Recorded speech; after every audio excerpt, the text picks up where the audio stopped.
The Blast from Our Past Network. Hi, all. Well, this is the composer, Richard Band. You might have heard music from a few of my films like Reanimator and From Beyond and TerraVision.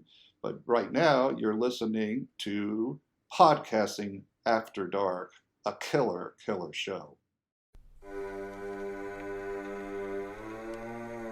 Lock your doors, close your windows, turn out your lights, for chills and thrills await you. It's time for Podcasting After Dark with your hosts, Corey Stevenson and Zach Schaefer. Stay with a friend, say your prayers as grisly ghouls close in to seal your doom.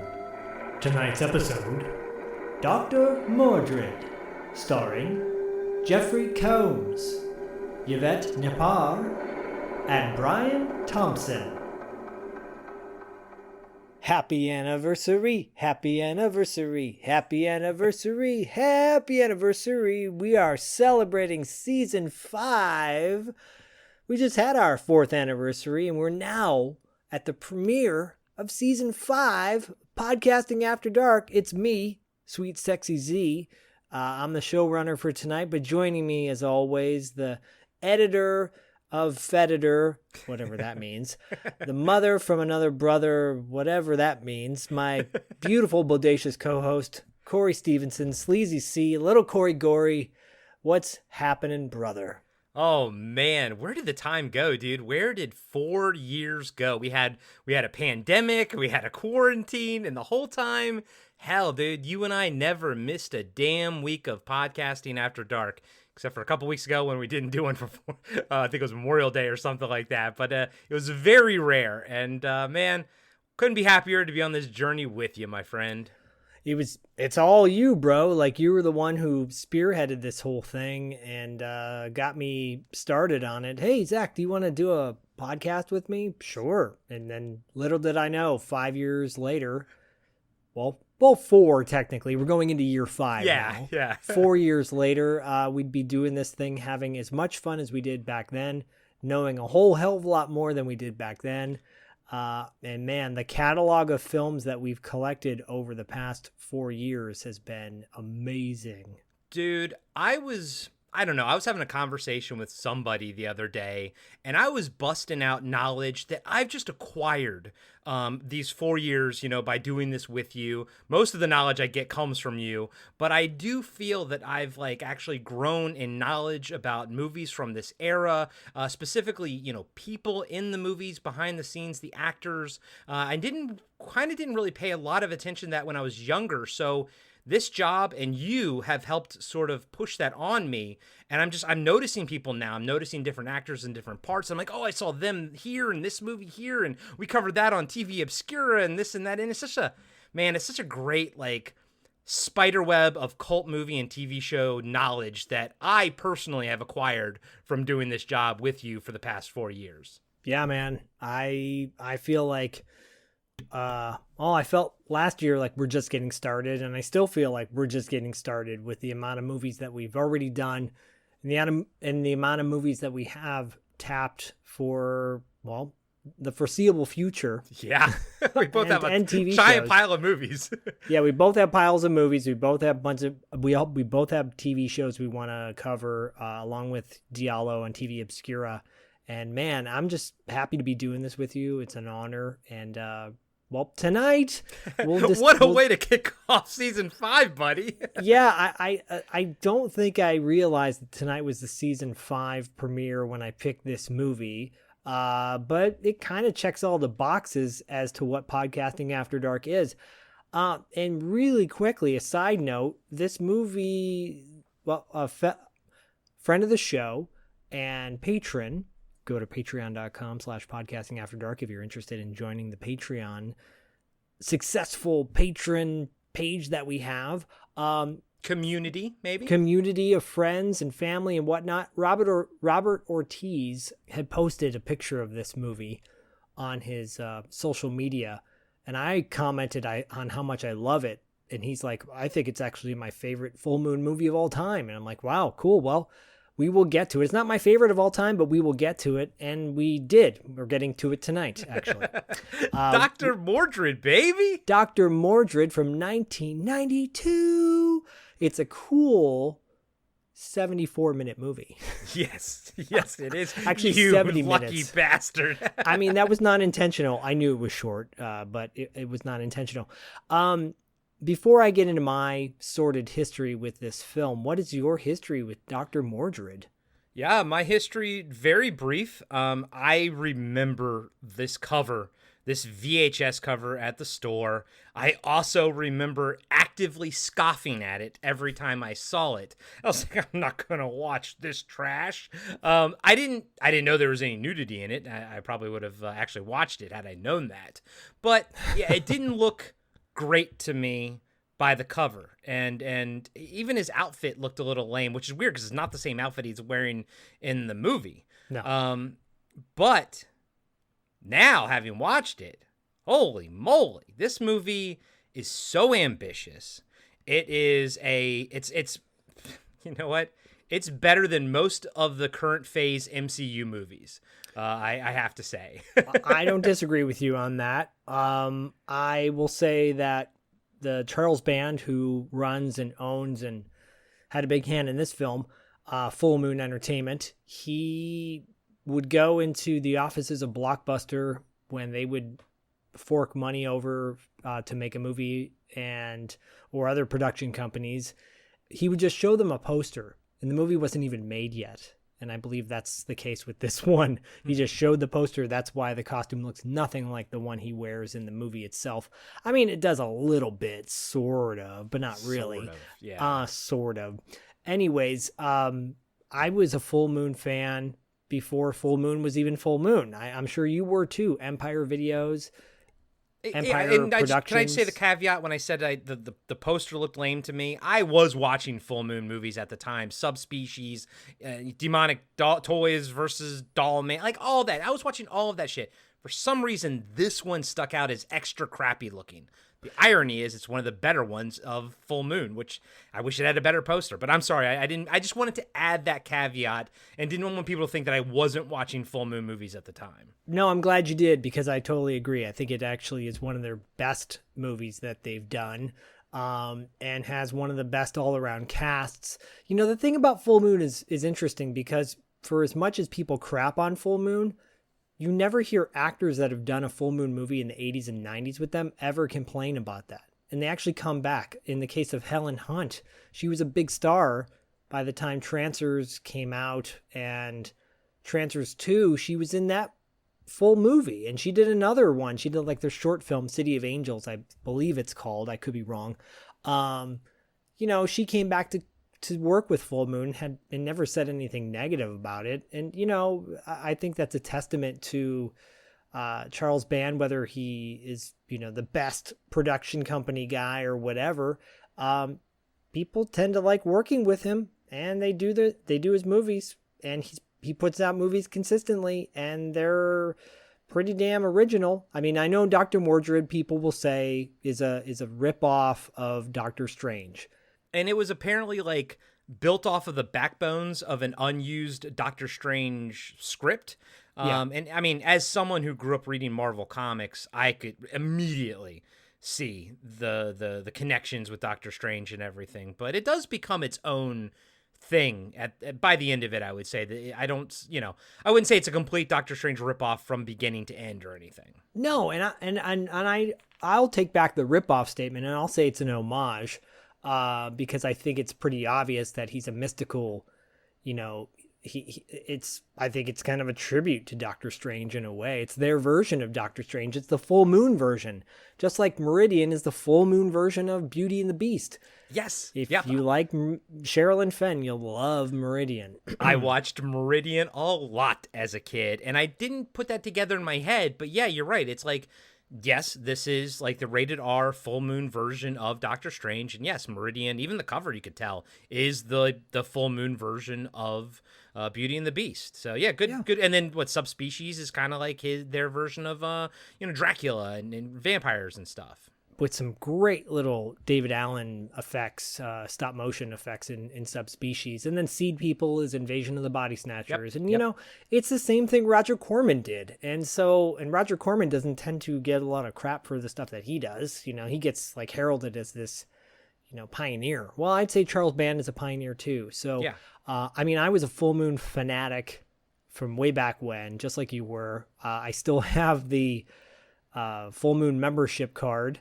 I have a Full Moon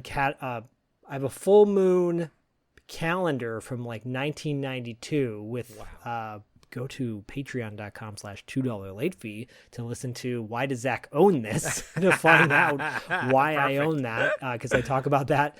I have so much Full Moon trading cards, Full Moon comic books, Full Moon VHS tapes I still have. And by the way, at this point in the 90s, Full Moon was still being distributed by Paramount Pictures. So it was the beautiful, you know, had the title on the front of the tape too, as well as on the top, and Paramount movie. It was just cool to see a Paramount logo for a Full Moon movie. The Blu-ray that came out, it's fine. The quality's really good, and it's got all the special features that the VHS tape had. But the nostalgia of waiting for the movie to end and watching Video Zone at the end of the feature film was always a highlight and treat. Maybe was the reason why some of these movies were so short. And you know, that nostalgia is still there. If you have a VCR, you can probably get the VHS tape on eBay. So did you see this when it first came out? Well, first off, my question is, it didn't come out in the theater, I don't think, right? It No, went straight to video. Straight to video, okay. So did you watch it, I guess, roughly in 92 when it dropped? Oh, yeah. I still have the Full Moon newsletters. I still have all of them that were sent previewing upcoming movies. And I think I have the one that previews Doctor Mordrid. I'll have to look, and if I can find it, I'll bring it to our Wrap Up After Dark episode later this month. But yes, I did. I watched it day and date when it came out. I was chomping at the bit for every Full Moon movie that would come out. I was like, had to be there for it, right? Had to be there for the premiere on VHS. And one thing I was thinking of too was that Doctor Mordrid is, you know, he would put out a movie a month basically. And Charles Band was this guy who loved the serials of the 50s and the 60s, Rocket Man and Flash Gordon. And he wanted to bring that same element of fun to the VHS market when no one else was doing that. Who else was doing extras on a VHS tape? Nobody, right? He was the first guy to really put what we now expect on a DVD or Blu-ray back on VHS tapes back in the day. No one else did that, as far as I know. Or if they did, it wasn't as well done as Charles Band did. Video Zone's so cool. So, anyways, it's funny you mentioned that. I'm thinking in my head, I think I watched more Full Moon stuff on cable than maybe renting it, because I don't know how much I actually recall those extra features, but I remember a lot of the movies, you know? So I know I rented some. I know I did. But I feel like I watched a lot of them on cable, though. Yeah, and I think, you know, obviously, if they're on cable, they're not going to have the Video Zone featurette. I don't remember watching a lot of them on, other than Meridian, a lot of cable. I don't remember watching a lot of Full Moon movies on cable other than Meridian back in the day, because I would rent them. Okay. And then I would see the Video Zone featurette. And I think I feel like they started in the late 80s, early 90s, the Video Zone features on when it became Full Moon. I think when they were Empire, they were still doing, I think they might have been doing behind the scenes stuff, but not like the Full Moon Shadow Zone or whatever it's called at the end. Wasn't there a movie called Shadow Zone where I can pick this demon guy floating in a...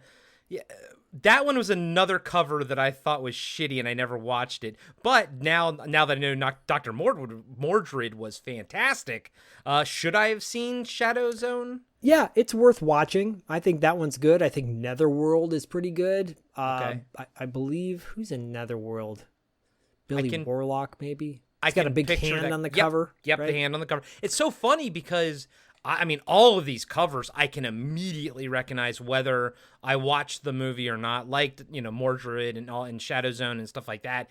All these, I mean, he always had great covers. I'm not gonna lie to you. Even this one, even if I was like, oh, this looks lame, I still admit that it was interesting though. Like I gave them props for packing a bunch of cool imagery on the cover. It just, for me, I was like, that's not really my cup of tea. I'm not into like this weird, I don't know. And also too, it kind of has like this, Photoshoppy vibe. And I thought this was going to be just one of those movies that just used like bad green screen and stuff. And it actually doesn't. It actually has pretty decent effects. Honestly, It does. As interesting as this cover is, it weirdly turned me off as a kid, and I know that wasn't the intent of it. And I'm looking at it now, and it's not as bad as I think I thought as a kid. It's not that bad. By the way, Netherworld starred Michael Benedetti, who was on the later seasons of 21 Jump Street, by the way. Okay. Yeah, no, I don't think it does. I don't think it's that bad in comparison to a lot of the other schlock that was put out back in the day. And I think what set Full Moon apart from other low-budget production companies was that the quality of, like, the originality and the quirkiness, and there's a charm to all their movies, and like a wink of like, we get it, we're cheesy, but we're having fun, and we hope you are too. That's what's most impressive about this movie here. It's ambitious. They're really trying to do some big stuff here and have on a micro budget. I mean, you can tell, but at the same time, it's fun. They're having a good time with it, and they're also like, we know we're sort of punching above our weight class here as far as ambition goes, and we know some of this stuff is super cheesy, like when Brian Thompson's just pouring the glitter water in, and and Myra's like, that's just glitter water, but at the same time, it's charming, and I watched this with my wife. She loved it.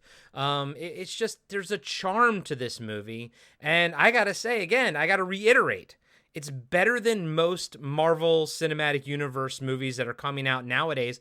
But not just to say that, it's also to say that this could be watched right next to all of those. And a lot of that has to do with Richard Band's score in this movie. It's so superhero-esque. It feels contemporary with the MCU stuff. It feels like just current day superhero score. Myra said it sounds a lot like the Batman score from '89, which probably does because, that movie was massive and it only came out a few years before this one. I wouldn't be surprised, because at that point, what was our template for superhero music? Danny Elfman in Batman and John Williams in Superman. That's the template. And listening to Richard Band, if you'd say, he was a hodgepodge of the two, then I'd say he got it right because all the MCU stuff sounds exactly like Richard Band stuff. So I'm saying he was one of these early superhero movie innovators as far as music goes. Yeah, I agree, and I'm glad you brought him up, and we're kind of segueing into the cast and crew. Richard Band, who we interviewed on Podcasting After Dark, and we highly recommend you check out that interview. We interviewed him about a year ago, maybe 2 years ago. It was a while ago, but it lived on Patreon for a while, and now it's on the free feeds now, so you can listen to it for free. Yeah, go check that out because he is, he's been in the business for a really long time. He's obviously the brother of Charles Band and the son of Albert Band, both the directors of this film, who we'll talk about in just a second. But yeah, he's really underrated, and I think we told him that in the interview. I think we told him that in the interview, that he doesn't get enough credit where he's kind of done synthesized stuff that is way more common now.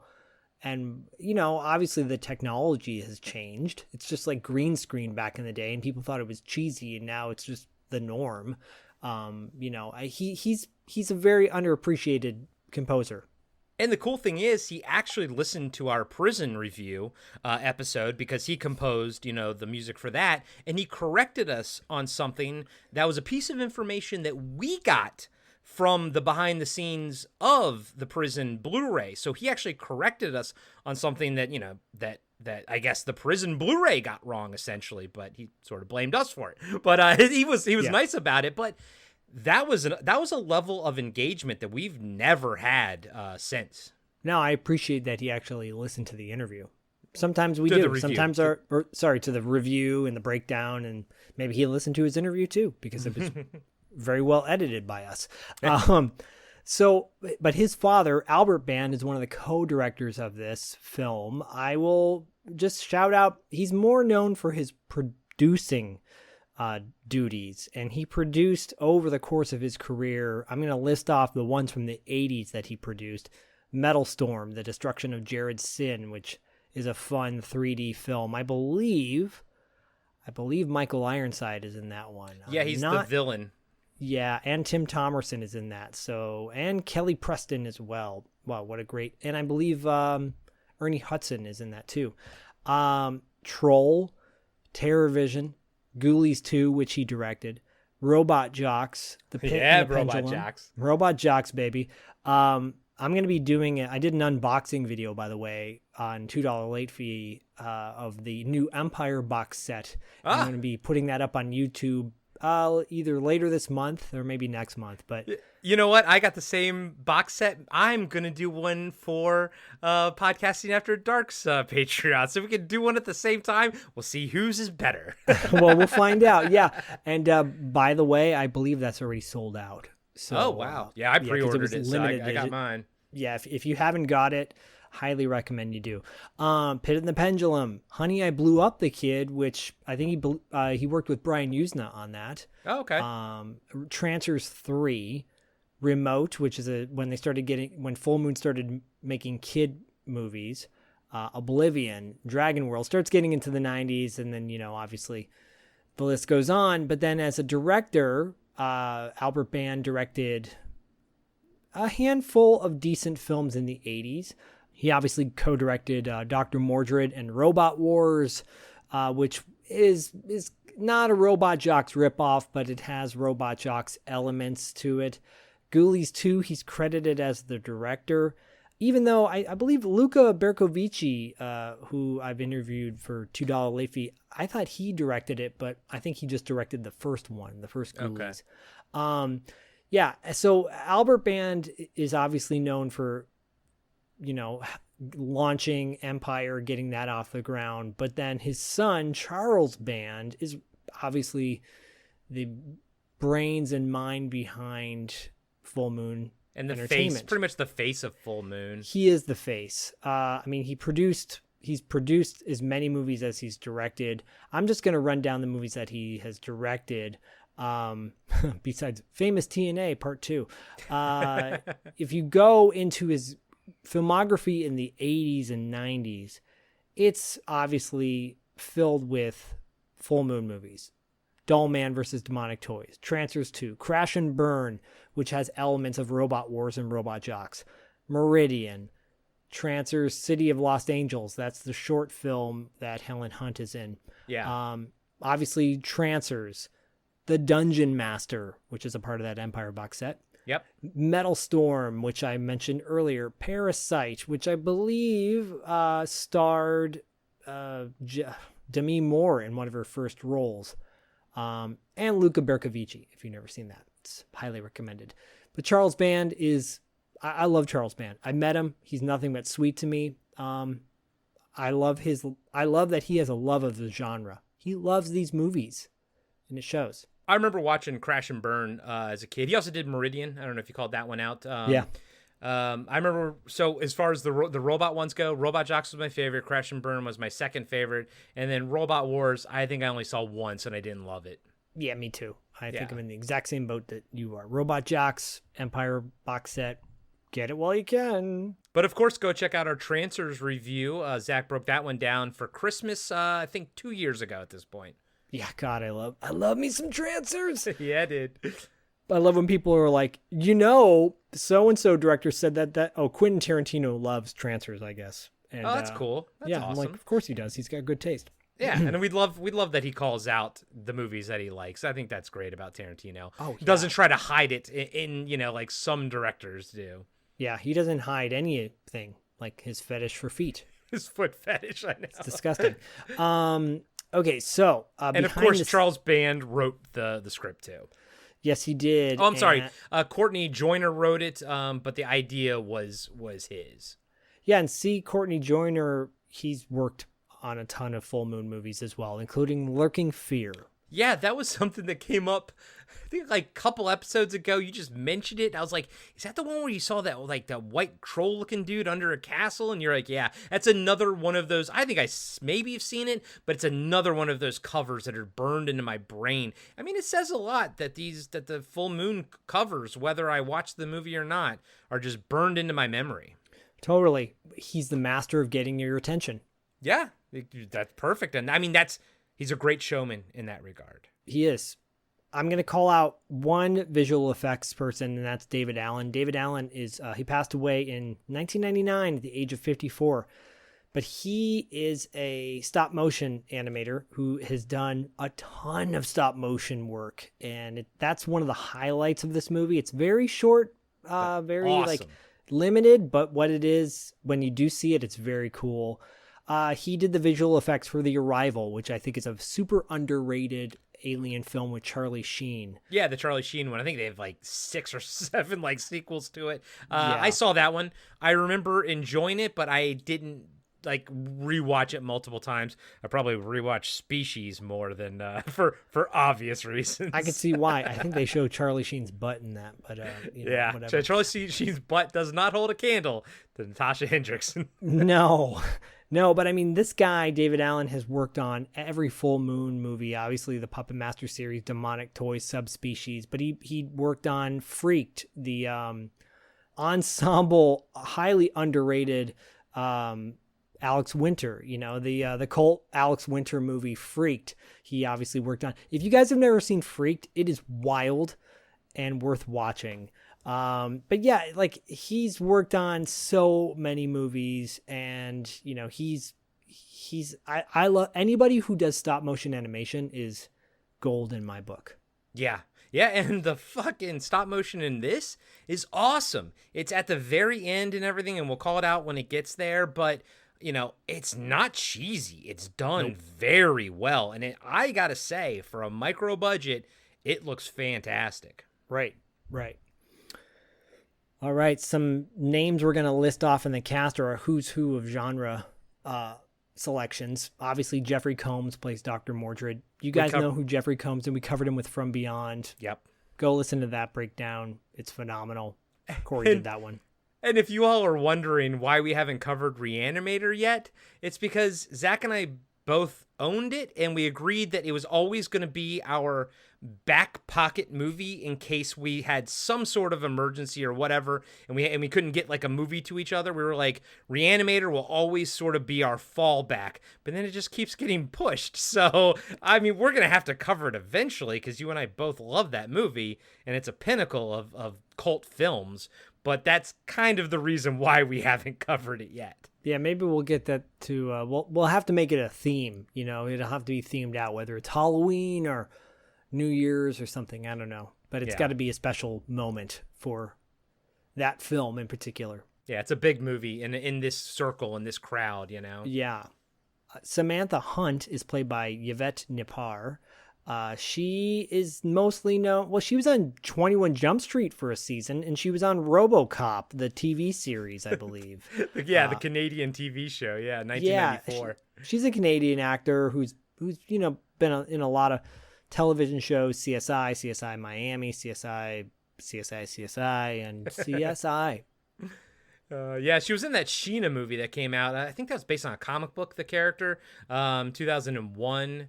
But yeah, I recognize, it was one of those things like I recognized her, but then I look at this and I'm like, yeah, I don't really know what I've seen her in, but I definitely recognized her. Yeah, me too.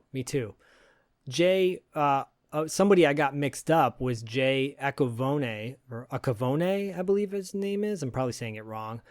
He's been in a lot of television stuff. Lethal Weapon TV series, NCIS. I got him confused with Fun Boy from The Crow. I thought he was the Fun Boy in The Crow. He does have a bit of a Fun Boy vibe to his face. Yeah, I can see that. Somebody Keith, that I got confused with Andrew Garfield. yes, totally. Thank you. I mean- was like, oh, I like this guy more than Andrew Garfield. Dude, Keith Caloris? Yes. Yeah, as Adrian was low key my favorite part of the movie. Me too. His energy is fantastic, but guys and gals, it's no lie. He is the spitting image for Andrew Garfield, just with like long hair, and the whole time, like Myra and I just kept calling him Andrew Garfield like the entire time. But it's great. I loved him. I think he's great in this. I'll take him over Andrew Garfield any day. Sure. Not a fan. Not a fan. Rich Brinkley plays... Oh, but real quick, yeah. Keith really hasn't been in much. I mean, when you're like your top build as like Thug #1 in TMNT 2, The Secret of the Ooze, yeah, he's like almost close enough to not having a picture on IMDb. Yeah, but God bless him. Maybe keep that photo up there because maybe you'll get confused as Andrew Garfield again. Rich Brinkley plays Gunner. This guy's great. He's a character actor. He was in Breakdown. If you've never seen Breakdown, he actually has a pretty big role in the movie Breakdown as one of the kind of thuggish type guys. Breakdown is one of my sleeper hits from the late 90s with Kurt Russell. If you've never seen it, it's literally Duel and The Vanishing put together. Yeah, and check out our Carpenter Factor series on Patreon. Zach, anytime we talk about Kurt Russell, brings up that movie. So yes. I do. I was obsessed with that film. I still kind of am. Okay, so I'm going to call out maybe one or two more people in the cast. One of them is Julie Michaels. She plays Irene. Now, she's got a very small role in this, but she's got a very interesting career.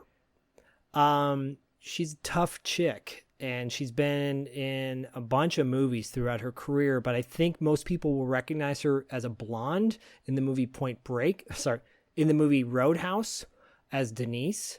She has a very revealing scene in that, if you know what I mean, just like she does in this. Is the tattoo on her chest, is that real or is that for No, this movie? I think it's fake. Okay. I think it's fake. Can I say something that a lot of people are probably going to lynch me for? I've never seen Roadhouse. I guess, wow, maybe we need to do that as our crossover. You're like, how did you get this far in life without seeing Roadhouse? Wow, maybe we need to do Roadhouse as a crossover film because that is, oh, wow. Maybe okay. I'm not against it. Not against wow. it. Okay. You do need to see Roadhouse. She was in Point Break. She was a badass babe in Point Break as Freight Train. She, I believe, is like in the drug dealing scene where Anthony Kiedis gets his foot blown off and that whole sequence. Yeah, I was going to ask that scene. Okay, yeah, because I mean, I've seen Point Break a million times, but I can't picture her in it, and I didn't recognize that name. So okay, so she's in that house that they raid, right? Yeah, I think so. I could be wrong, but I'm pretty sure. And then I'm like, okay, I do recognize her. Why is she still like kind of making? There's another role I remember her from. She's in the beginning of Jason Goes to Hell. She's the stunt girl, the FBI agent or whatever, undercover. Yeah, the one in the towel that goes running through the house, and she's sort of the decoy, to get Jason into the Yes. spot. Here's a weird thing about old Corey here. I love that movie. I weirdly really enjoyed the beginning and end of that movie because I loved how Jason looked. I recorded that whole first part when he gets gunned down and exploded. I recorded that off the TV, but onto a cassette tape. And I would listen to it when I would walk my dog. And so I knew every bullet hit, every grunt that Jason Voorhees makes when he gets shot and everything. Like, I know the audio for that scene better than I know that scene itself. And I don't know why I did that. And I don't know why I was so obsessed with it, but I did. And now you all know it. I think that's awesome. It's something I would have done back in the day, and maybe I did do with some movies. Maybe The Warriors I did that with. Makes total sense. I get it. Well, I highly respect that. I remember my stepdad told me about, he did that with A New Hope. But of course, this was back in like 77, 78. He brought his tape recorder to the theater and actually taped the whole thing. But he would fall asleep every night listening to it. And then he would tell me, I know the the sound of that movie better than I know the visuals of it. Yeah. I mean, certain movies have that impact.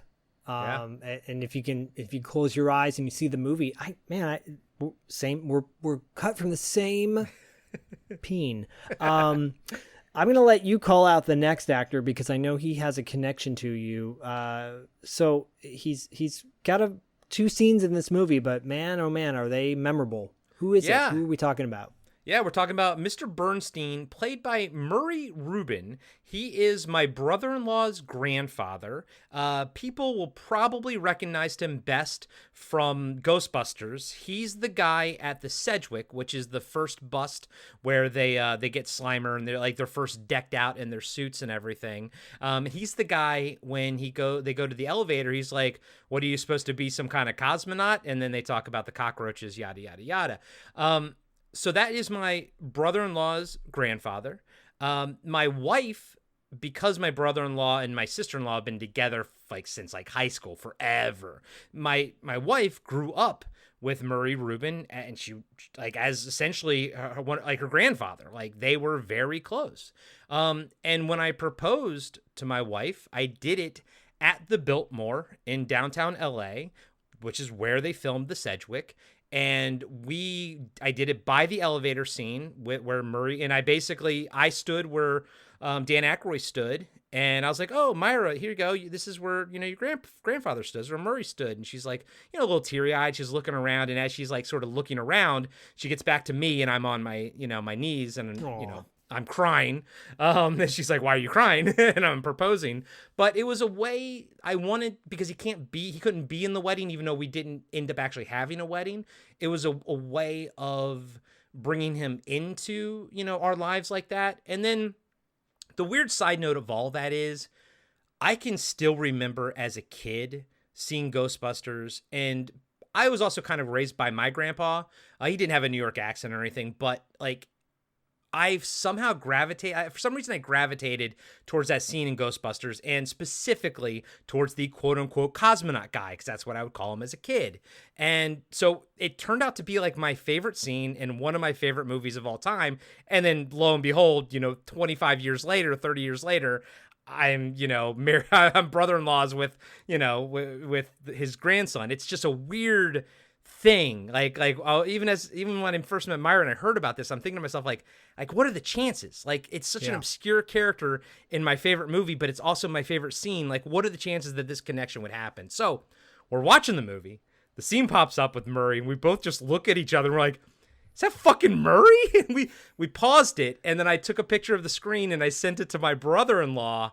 And he was like, "Holy shit!" And I do want to say what I want to say what my brother-in-law texted back. He goes, "Holy shit, dude! Nobody knows about that movie. My grandpa was actually really proud of that one for some reason. Is there a character with a Great Dane? Is his character the one with the Great Dane?" And I was like, "Yeah, his character has a Great Dane." So I wish I knew why Murray was so proud of it. I assume it's because he got really good close-ups in it. He got a lot of dialogue, and he got more close-ups than he did in Ghostbusters. But I would love to have asked him about this, and we could have interviewed him or something. But it's awesome, man. When I saw this, it just, man, my face just lit up. And you know what? You made my brother-in-law's day. You made my sister-in-law's day. You made Myra's day with Doctor Mordrid. And I know you didn't intend to, but it just worked out that way. So thank you, man. Oh, I intended to. No, I that's cool. That's really cool to hear. And thank you for sharing that story, because it is a small but memorable role, and I could see why he probably enjoyed it, because besides the close-ups, it's kind of it's just a fun moment. It's a fun scene that maybe didn't serve a whole lot of purpose, but it's regardless, it's a moment that makes you smile and go, "Oh, this is cool. This is cool. I like this little exchange between him and." Well, I'm not gonna give her. Well, I'll give her a name, but she plays Mrs. Golden. Pearl Shear. She doesn't have a IMDb photo. How dare you, Pearl? She passed away in 2009 at the age of 91, but she was in High Anxiety. So I'll shout that out because that's one of my favorite Mel Brooks movies. But anyways, they have a nice exchange back and forth. And he's great. He's great, man. So what a cool connection that is. And yeah, I wish I could have said I planned that, but I had no idea until I started watching it. I'm like, oh, that's the dude from Ghostbusters. Oh, and then you reminded me. Oh my gosh, that's so cool. Anyways, that's awesome, man. Yeah, thanks, man. Yeah, I loved it. I love it. And like I said, you made their day too. So right on. Well, I hope to make you guys' day with this breakdown. But before we get to the breakdown, one more name to rattle off. He's the main villain. He's the main villain. He's the antagonist of the film. He plays Cabal. Brian Thompson, who you guys know on TV Obscura. We've talked about him in Werewolf. On TV Obscura, we've talked about him, of course. And Key West, and Dustin and I over at $2 Late Fee had the honor and privilege of interviewing the guy last month to talk about Cobra and his whole filmography. Actually, we just started releasing $2 6 questions segment on our regular feed now, and you'll hear his really fun $2 6 questions segment where he gives Corey a very nice compliment for the fact that Corey brought up Key West on the show. Yeah, dude, that's so cool. And I mean, I love Brian Thompson. He's not my favorite Shao Kahn, but that movie was terrible. It's not his fault. I liked him as Cabal. I thought he was hella cool in this movie, and I like awesome. His slicked back blonde hair with his, what are those Wayfarers sunglasses? They are so 90s. I know, weightlifter dude. Sunglasses. They are so 90s. I love it though. It's great. It's fan, and he's doing so much work in this movie, and him and Jeffrey Combs, I think, are a great sort of counterbalance, because Jeffrey Combs is very subdued but not sleepy. He's very aware, he's very into this movie, but he's kind of like a little bit more mellow, whereas Brian Thompson's character is a bit bigger and grandiose, but it's perfect that way. It really is, and the way they both portray these two characters, it's a great face-off, man. Yeah, it really is. He acts his butt off, and I think he's a very underappreciated actor. He gets work. He's working all the time. I think he's working right now. But I don't think he gets the appreciation that he deserves. Obviously, fanboys love him from his genre stuff. But like Corey pointed out when we brought up Key West on TV Obscura, when he brought that to the table, like, the guy is a dynamic dude. He's got so much more going on than these one-note villains that he plays. And in fact, he wants to do way more research than sometimes directors allow him to. Case in point with Cobra. Dude, I mean, just watch Cobra, Doctor Mordrid, and Key West, and you will see Brian Thompson acting completely different in every single one of those his stuff. It's fantastic. He's fantastic. I love the dude. I love the dude too. It reminded me during the breakdown to bring up the connection that Jeffrey Combs has with Edgar Allan Poe. Oh, okay. But I won't remember, so just tell us now. Okay, fine. In Doctor Mordrid, which we will talk about in just a moment, he has a raven as a watcher that kind of watches over his lair. And I saw Jeffrey Combs do a one-person play as Edgar Allan Poe way back in the day. Cool. It was like almost a 2-hour play that he did at the Steve Allen Theater, which I don't believe is even around anymore in Los Angeles. That's the exact same place where I saw the Reanimator, the musical, way back when, where Curtis Armstrong, aka Booger, was in the audience and got to shake his hand and meet him after the show. And they sprayed blood on the audience in the front row. It was hilarious. It was amazing. It was like everything you would expect from a musical based on Reanimator. Yeah. Anyways, he performed as Edgar Allan Poe, and he was phenomenal. Full makeup. It was like, I think Val Kilmer did the same thing with Mark Twain. But this was Edgar Allan Poe, and I love Edgar Allan Poe so much. And I think Jeffrey Combs does too. So the Raven in Dr. Mordrid is named Edgar. Yeah. After Edgar Allan Poe. Mm-hmm. So there you go. Well, without further ado, let's get to some old school full moon entertainment. In a Manhattan apartment, Dr. M. Tom Mordrid has stood guard between our world and the dark dimensions. Now, after centuries of waiting, evil's ultimate warrior has arrived. is a demon who uses mortals to do his bidding. What difference does it make if I want this dying planet? A sorcerer is not a god. It will be beyond the apocalypse. Our powers can be amusing. This man's gotta die.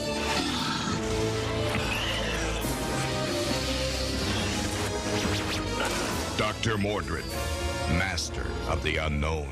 So, one little caveat, and it's a little bit of, it's a obvious, it's a complaint about the Full Moon Blu-ray. They don't have the original intro to Full Moon Entertainment. It's a new one, more digitized, but the original one with the music and just kind of it just brings back all the nostalgic vibes. So if you want to watch this version, like the original like VHS version, it's available on YouTube. You can find it. I think it's on Tubi. No, I think the Tubi version actually uses the new Full Moon logo. But I think you can find the original on YouTube somewhere. Just FYI. Or get the VHS tape from eBay if you don't already own it, like Robert Ortiz probably owns it. Okay, movie just opens straight after the Full Moon logo. Credits roll while we get a cool shot of Mordrid's office, books, fashionable lights, statues, shit like that. And a crow named Edgar Allan Poe. Dude, I don't want to stop you right away, but man, I can talk for 20 minutes about his apartment. Well, that's why I was so abbreviated with my description, because I figured you would do that. Dude, it's awesome. Do you want to point out the espresso machine and the VHS tapes on the walls? Yes, I mean I have everything. It's freaking, it's fantastic. It's got a huge world map on the back, an elaborate coffee maker. It's so freaking cool. And it's like a double roof ceiling. You can tell it's a sound stage or something. But but it looks like it's supposed to be New York, by the way. Yeah. This is supposed to be set in New York, even though they probably shot it in Los Angeles. Yes, I would say a lot of the pickup shots are location, but I think they probably just get footage, when you buy footage, but everything's shot around LA. But the apartment itself is awesome. It's massive. He has this giant world map that's like 2 stories tall. The whole apartment's 2 stories tall. That's how big it is. Bookshelves and everything. It's really damn cool. And also there's this fantastic score that's playing over the whole thing by Richard Band, and it's so superhero-y and great. But the apartment reminded me, aside from Doctor Strange, and guys, we don't really need to call it every Doctor Strange reminder, because it is what it is. It is a Doctor Strange script that's been retooled. So all of Doctor Strange's stuff is in it, the cape, the medallion, stuff like that, but they spin it. What it kind of reminded me of, though, was The Shadow with Alec Baldwin. Oh, yeah, I can see that. How he has kind of a lair, but it's inside the city. I always find that kind of interesting. I know we all know Batman's Batcave is sort of on the outskirts of the city. But I think it's neat when The Shadow and Dr. Mordrid actually have theirs inside the city, on the penthouse of some awesome building or something. Yeah, totally. And for the record, I love Doctor Strange, and I love the Doctor Strange character in the MCU, at least the first one. Loved it. So I think that probably added to my fuel of picking this one, for sure. And then, so he's got a ton of VHS tapes, and it's kind of implied that he records all the events going on in the world, because he's kind of keeping got multiple monitors and stuff. And he's got tons of monitors kind of watching news programs from all over the world, and just keeping an eye on all the weird things that could be popping up. Yeah, I mean, honestly, it's very progressive as far as the concepts go. Oh, for sure. So after the long credit scene, and so the credits in the beginning and end total close to 10 minutes. So, this is like a 60-minute movie. The camera fades, and then you see these 2 eyes appear in space, right? It's Monitor speaking to Dr. Mordrid, saying, "The Death's Head will seek you out." Suddenly you see Mordrid, who seems to be floating in space, replying back, "Do you know when?" Monitor says, "No, and if I did, I would not stop it." Mordrid says, "I understand, Monitor." Monitor says, "I wish you well," and then fades away. And of course, I'm getting vibes of like The Watcher or something from Marvel. Yeah, totally. Mordrid is dressed in his blue cloak with his blue kind of silky outfit. That obviously looks different than the VHS cover art, but you know what? This is his costume. Yeah, and it's fantastic. I just wish he had the cape in the final scene. The cape makes the costume because the cape has that golden interior to it, whereas everything else is blue. Without the cape, he has no like accent colors at all, you know? And I'm just like, oh, the cape is baller, dude. The whole outfit is great, but it has to have the cape. Yes. Before the Monitor goes away, Mordrid says, "I took an oath, and when the time comes, I'll have the courage to meet the Death's Head and beat it back." By the way, we never see the Death's Head. I think Cabal is the Death's Head. Oh, you think so? Or was he just like a minion of the Death's Head? I took it as they were just referring to Cabal as the Death's Head. Oh, interesting. Okay. Yeah, I'll give you Because that. I think Death's Head is supposed to mean like killer, I think. I don't think it's I supposed to see. be like it's a, what's that term? Like a not monocle. Anyways, I think that's what I think. Okay, interesting. Okay, I'll give you that. Okay. Monitor says that spirit, talking about Mordrid, is why I chose you for this mission, Mordrid, but the courage alone won't be enough. That's when Mordrid kind of reacts to what Monitor says, and the camera slowly fades out with Monitor's eyes closing out the scene. Cut to Rio de Janeiro, stock footage of that famous statue that we always see. So that's the word I was looking for, stock footage. Yes, so cut to Rio de Janeiro, stock footage, then cut to the San Fernando Valley. Yeah, probably, something somewhere off of Mulholland Drive. Yep, exactly. Some hiking trail, but it's a barren road. It's a barren road other than a dude with a donkey, which I think is supposed to signify that you're in Rio de Janeiro. Yeah, of course. Yes. A truck is driving down the road. It's a armored bank car. The driver is driving down the road. He's speaking to his partner in the back of the truck in another language. The guy in the back suddenly pulls a gun out and kills the driver. Truck stops, and the guy who shot him gets out of the truck, takes 3 steel boxes out of the back of the truck, and puts them on the road. Come on, Zach. You have to use quotation marks with steel boxes. Because, all right, guys and gals, you didn't need to do 3 it. cardboard boxes that are spray painted silver. Yes. Is that better? Yes, wooden boxes spray painted. So, hey, look, it's full moon. It's low budget. We're going to call the fun stuff out. This isn't, Mystery Science Theater 3000. We're not shitting on it, but we got to call it out, especially since Myra was like, those are just wooden boxes spray painted silver. It's like, of all the things to show a close-up of, he actually does a lot of close-ups in this movie, which is great on the actors, but you could leave some things, in the background a little bit and try to sell it a little, Yeah, I know. I mean, because Myra became the Leonardo DiCaprio one, meme from Once Upon a Time in Hollywood. She just points at the screen. She goes, "Those are wooden boxes spray painted silver," Well, I will say this, and this is maybe a compliment to Charles Band. These movies made me think that I could make a movie.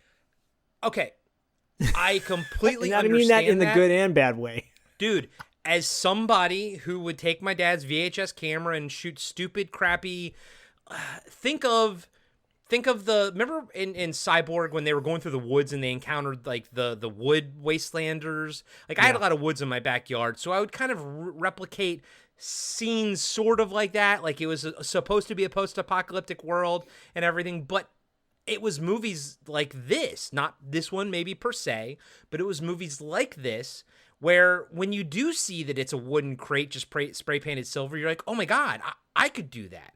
I could make this. And this movie is so economic. I actually think, honestly, I think someone should show this in film school and be like, this is how you make a movie so economically, but everything fits, it's goofy, but it's not laugh out loud goofy. You're just like, okay, I see how you do that. And you just move on because the movie's enjoyable, Yeah, I agree. Well, we'll continue to point out the flaws and all, the warts and all, because trust me, they're going to keep coming in about 30 seconds. Because I mean, nonstop. It's going to be pulling from up now in a Jeep. the next hour. Pulling up in a Jeep is wearing a very flowy, dare I say, Seinfeld-esque pirate shirt. Yes. I don't want to be a pirate. is Cabal with his beautiful blonde mullet and his cool 80s. There's a famous photo of Stallone with his beautiful mullet wearing the same sunglasses. They're like weightlifter, beach. What do you call it? Wave. What is the thing that? What is the thing that Kenny Powers is riding around on the water? A jet ski. Like jet skis, yeah. You're wearing your jet ski sunglasses back in the day with your mullet. That's what he looks like. Yep. So he's like all decked out in kind of his like traditional garb with these kick-ass sunglasses on. He opens up the cardboard boxes. So he has his own case with some weird bottles inside. I just wrote weird bottles, but they're various colors. The guard that blew the other guard's brains out is just watching. Cabal approaches the bank boxes with the open bottle and says, "Beyond the barrier of heaven and earth, let it go free. Into a closed dwelling may it cause it to enter." It's very like Jerry Dandridge-esque from when Jerry turns into a vampire. "Amy." And Brian Thompson's doing a lot of like face motion and stuff. Yes. I love it, man. He's eating it up, and it's great. It's what you need in a movie like this. You don't want people to kind of give like small performances. This movie needs people to give big performances. No, he's great, and he's great. I poke a little fun, but he's fantastic. Yeah. He continues as he's pouring the liquid on the box. "Prima materialis, release this blood of the earth so it may find its place with the philosopher's stone." Suddenly, the boxes vanish. He takes off his shades, looks at the guard, and says, "You're no longer needed." Guard takes his gun, puts it to his head, and pulls the trigger and kills himself. Fade to black to a New York skyline. Dude, this was hella dark. I didn't know that this was rated R or unrated or whatever. I kind of thought it was going to be PG-ish. I knew it was straight to video, but I kind of figured it was going to be more PG-ish. And so at this point, I'm still like, oh, that's pretty dark. And it's not until, we get the full frontal nudity, then I was like, oh, this is rated R or unrated or whatever. If they took out that scene and edited certain scenes, this could have been a PG movie. That is my note, and I was gonna bring it up then and discuss it, but you just brought it up, so let's talk about it now. You could easily turn this movie into a PG film if you took out that scene, and honestly, you could just take it completely out and it'd be okay. And then maybe if you didn't have the gunner's gory eyes in a little bit, but other than that, it could totally be PG. But now, thinking that in my head while I was watching it or after watching it, I was like, but it was never intended to go to the theater. So who cares if it's edited for PG? I think that's not going to help it on VHS. What will probably help it is the nudity, because that might get people to sort of word of mouth and bring it back. So I ultimately think they made the right choice for the market at the time. But my wish is that they would actually put out a PG version that's edited for kids. So I could like show this to my nephew or something, Yeah, totally. No, I agree. Like Trancers is pretty tame to show people, kids, Yeah. This could have been too, but they blew it. Or did they? Or did they? Well, we'll find out.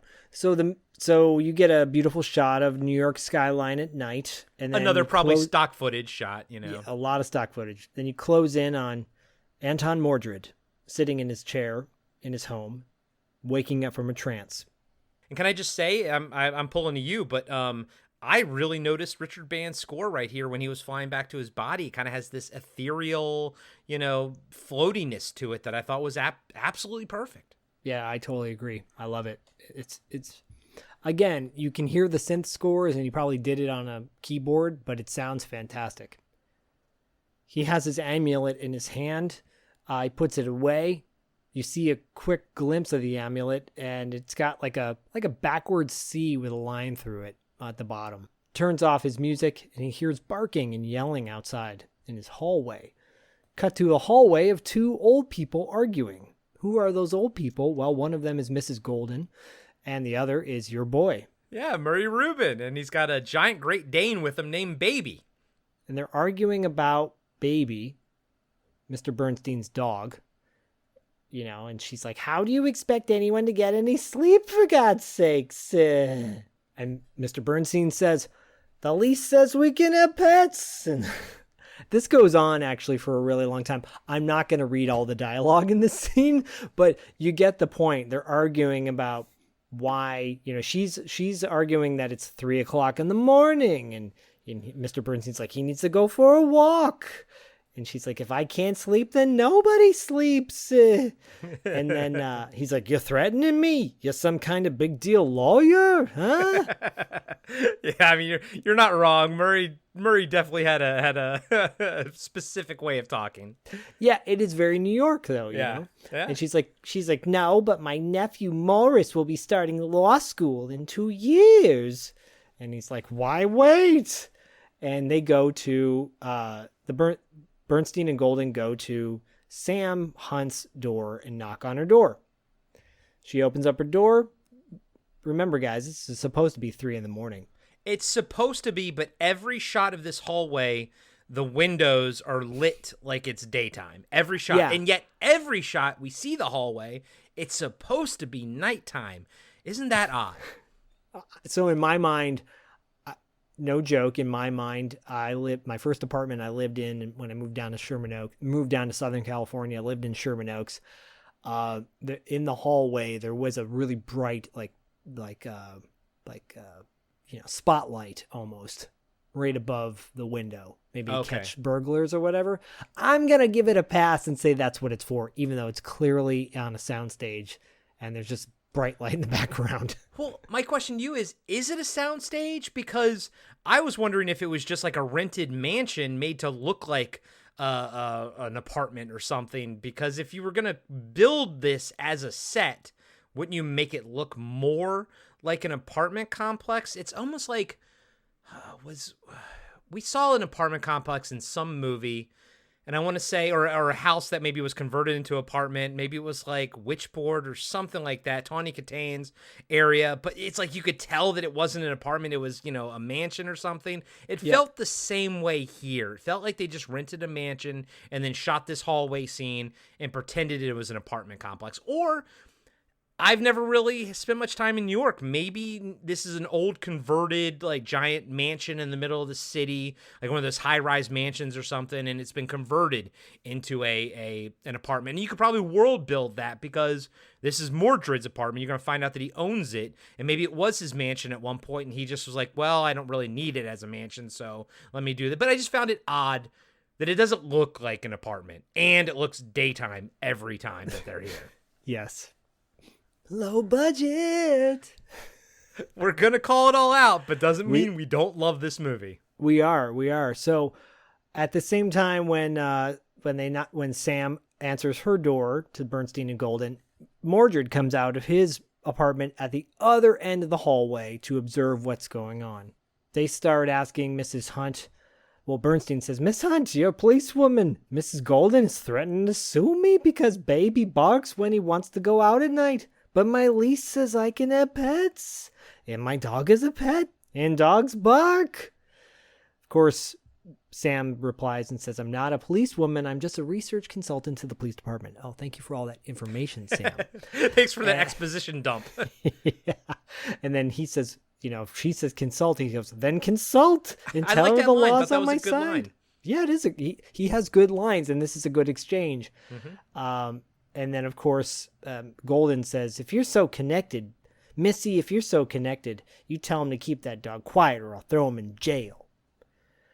And then Sam, of course, is kind of on the side of Mrs. Golden because she says, look, you got to keep baby quiet because she can call the police about a noise complaint. And then, of course, she replies 911.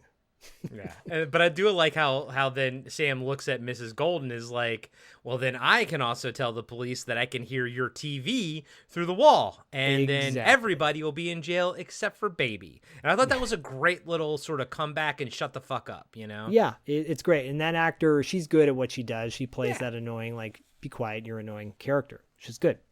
They go their separate ways. Go their separate ways. And then after they leave, Sam's still out in the hallway and she eyes Anton Mordrid and he eyes her. Oh, sorry. Right before that, really quickly, I must mention that Mrs. Golden says, I'm going to talk to my nephew Morris and the building manager. And Sam says, you mean the Invisible Man? Yeah. Because they never see him. Yep, that should be called out. Good call. That's important. That's important. And so they go their separate ways. I'm not going to sing again, but now it's in your head. You're welcome. And she's walking towards Mordrid, and she says, they say 100 years ago, New York was a nice place to live. And Mordrid goes, it was. And she kind of takes a step back and goes, it was? And he goes, well, it looks like it. And then he eyes the photos on the wall, and there are photos on the wall of their property 100 years ago. So nice job, Mordrid, even though we know that he was there 100 years ago. Yeah, and I like that exchange. I think it's really, really cool. I think their exchange is great. Their relationship is it feels very realistic. She says, I've been here since Christmas, and this is only the second time I've ever seen you. He goes, well, I work a lot. She goes, well, me too. She apologizes for the commotion, and she says, I'm kind of curious about something, though. And right as she starts to walk towards him and say something, Mordrid presses his amulet, which is around his neck, and you see a flash of light, and she freezes mid-sentence. He goes back in his apartment. She unfreezes, looks around, and he's gone. And she kind of like startles, like, what's going on, right? She goes back to her apartment. Do you think Men in Black ripped this off? Totally. Didn't it come out maybe a year or so later? Yeah, mid-90s. But then again, it was also based on a Malibu comic book, but I don't remember if the neuralizer thing was in the comic book. I'm going to say would not be surprised if it was influenced by, right? Yeah. Mordred's now in his apartment, and he's talking to his bird, Edgar, and he goes, you know what? She's right, Edgar. 100 years ago, this was a nice place to live. He walks towards his wall of TVs. Like you mentioned the giant world map that's next to the TVs. It's important to point out because it will play a huge part in this movie in just a little bit. Mm-hmm. He ejects a cassette from the VCR. He writes a date on it. Jeffrey Combs has fantastic handwriting, by the way. He does. I know. Can he write my term papers for me? He writes Crime Report, Middle East, June 25th, 1991, 3:20 a.m. Eastern Standard Time, USA. I only point that out because this movie came out in 92. So it tracks with them. They probably wrote the date of when they were shooting this movie. Yeah, no, they filmed in 91, yeah. Right. He overhears and sees an anchor on the television series giving a news report about a shocking incident that happened in Rio de Janeiro. A shipment of plutonium is missing and not been found. That the fact that one of the guards was killed, or both guards were killed. So it's basically the thing we saw in Rio de Janeiro. Exactly. And side note, there's no subtitles on this Blu-ray. And that's a little frustrating when it comes to things that are being mumbled on TV, because you watch it 3 or 4 times and you're like, they'll get the point. I thought you were going to call that out when you said the one bad thing about this Blu-ray. And I was like, oh, no subtitles. And you're like, it doesn't have the old full moon intro. And I was waiting for you to mention the lack of subtitles. I thought we were going to burn the Blu-ray for that one. Well, we could, because the Blu-ray costs like $10. So there you go. I meant verbally burn it. Yes, both. Yeah, we're not gonna physically burn it. If Charles Band is listening to this, we will not do that. And can I just say that now we're sort of digging into Jeffrey Combs' character in this movie. I realized when I watched this that, I'm so familiar with Reanimator and From Beyond Jeffrey Combs, and even the Frighteners version of Jeffrey Combs. It's actually really cool to see him play this it's not subtle, but it's very sweet. He's playing the ultimate good guy. Yeah, and the hero. Yeah, the hero. And he's not that in Reanimator, and he's not really that in From Beyond either, because both of those movies are sort of dark and twisted. Here, I realize, I'm like, wow, Jeffrey Combs is great as just playing a straight up superhero good guy, and I like everything he does in this movie. And like, yes, Brian Thompson plays it bigger, but Jeffrey Combs plays it very aware and not subtle, but just like aware and on purpose constantly. Yeah. What is the Heather Thomas movie? Is it called Cyclone or the one where she's the like motorcycle one? The motorcycle one, yeah. Cyclone or Tornado or something like that. I know think he's in that. Okay, I know Cyclone is a movie about a lady with a motorcycle or something. I think that's the one, and he plays like her love interest, and he gets killed, I think, in the beginning. But he's like a hero type in that as well, and it's nice to see him in that role because we don't see him that way. I think that's why when I saw he was coming out in The Frighteners, and he plays this really weird kind of sick, demented guy, and I'm like, oh man, I want to see him more in a hero role again. But I really liked his like character him in Frighteners. That was fun. Oh, I mean, he crushes that. So there you go. And I love that movie, by the way. Me too. That could be a future Pad movie. Mm-hmm. From there, he opens a large freestanding like metal case, and inside there are a bunch of scrolls, ancient scrolls. He attaches one of the scrolls to like another. He attaches it so it's kind of like on a conveyor belt, so he can see the whole map, the scroll map. He takes out a sextant. And I know it's called a sextant because I had to look that up. And someone pointed out, well, he doesn't use it the right way. Who cares? It's a movie. Get over it. He takes out the sextant and he like surveys this spot on the map. After he does that, he says the time and place check. And he goes over to his large map on the wall, finds Rio, and puts a push pin on like with a flag on it on Rio. And I like that. It wasn't just he heard it on the news report and then just put the pin there. Like he did this like thing to verify it. And yeah, whatever it is, I thought it was cool. I thought it was interesting, and I just took it as some sort of magic shit, you know. But I like that there was an extra step that he had to do to sort of verify what he heard.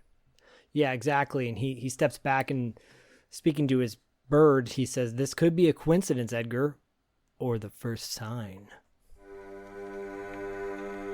Hey everybody, Corey here. I just wanted to let you know that we'll be right back after these short messages. Hey everyone, co-host Corey here. I just wanted to take a quick second and say thank you to all of our Patreon supporters. Without you, Podcasting After Dark would not be possible. If you would like to help the show grow, please consider signing up at patreon.com/podcastingafterdark. You can also support the show by purchasing one of our awesome t-shirt designs on our merch store at podcastingafterdark.com, or by picking up a copy of 7 Winters Alone by David Irons on paperback, hardback, or Kindle.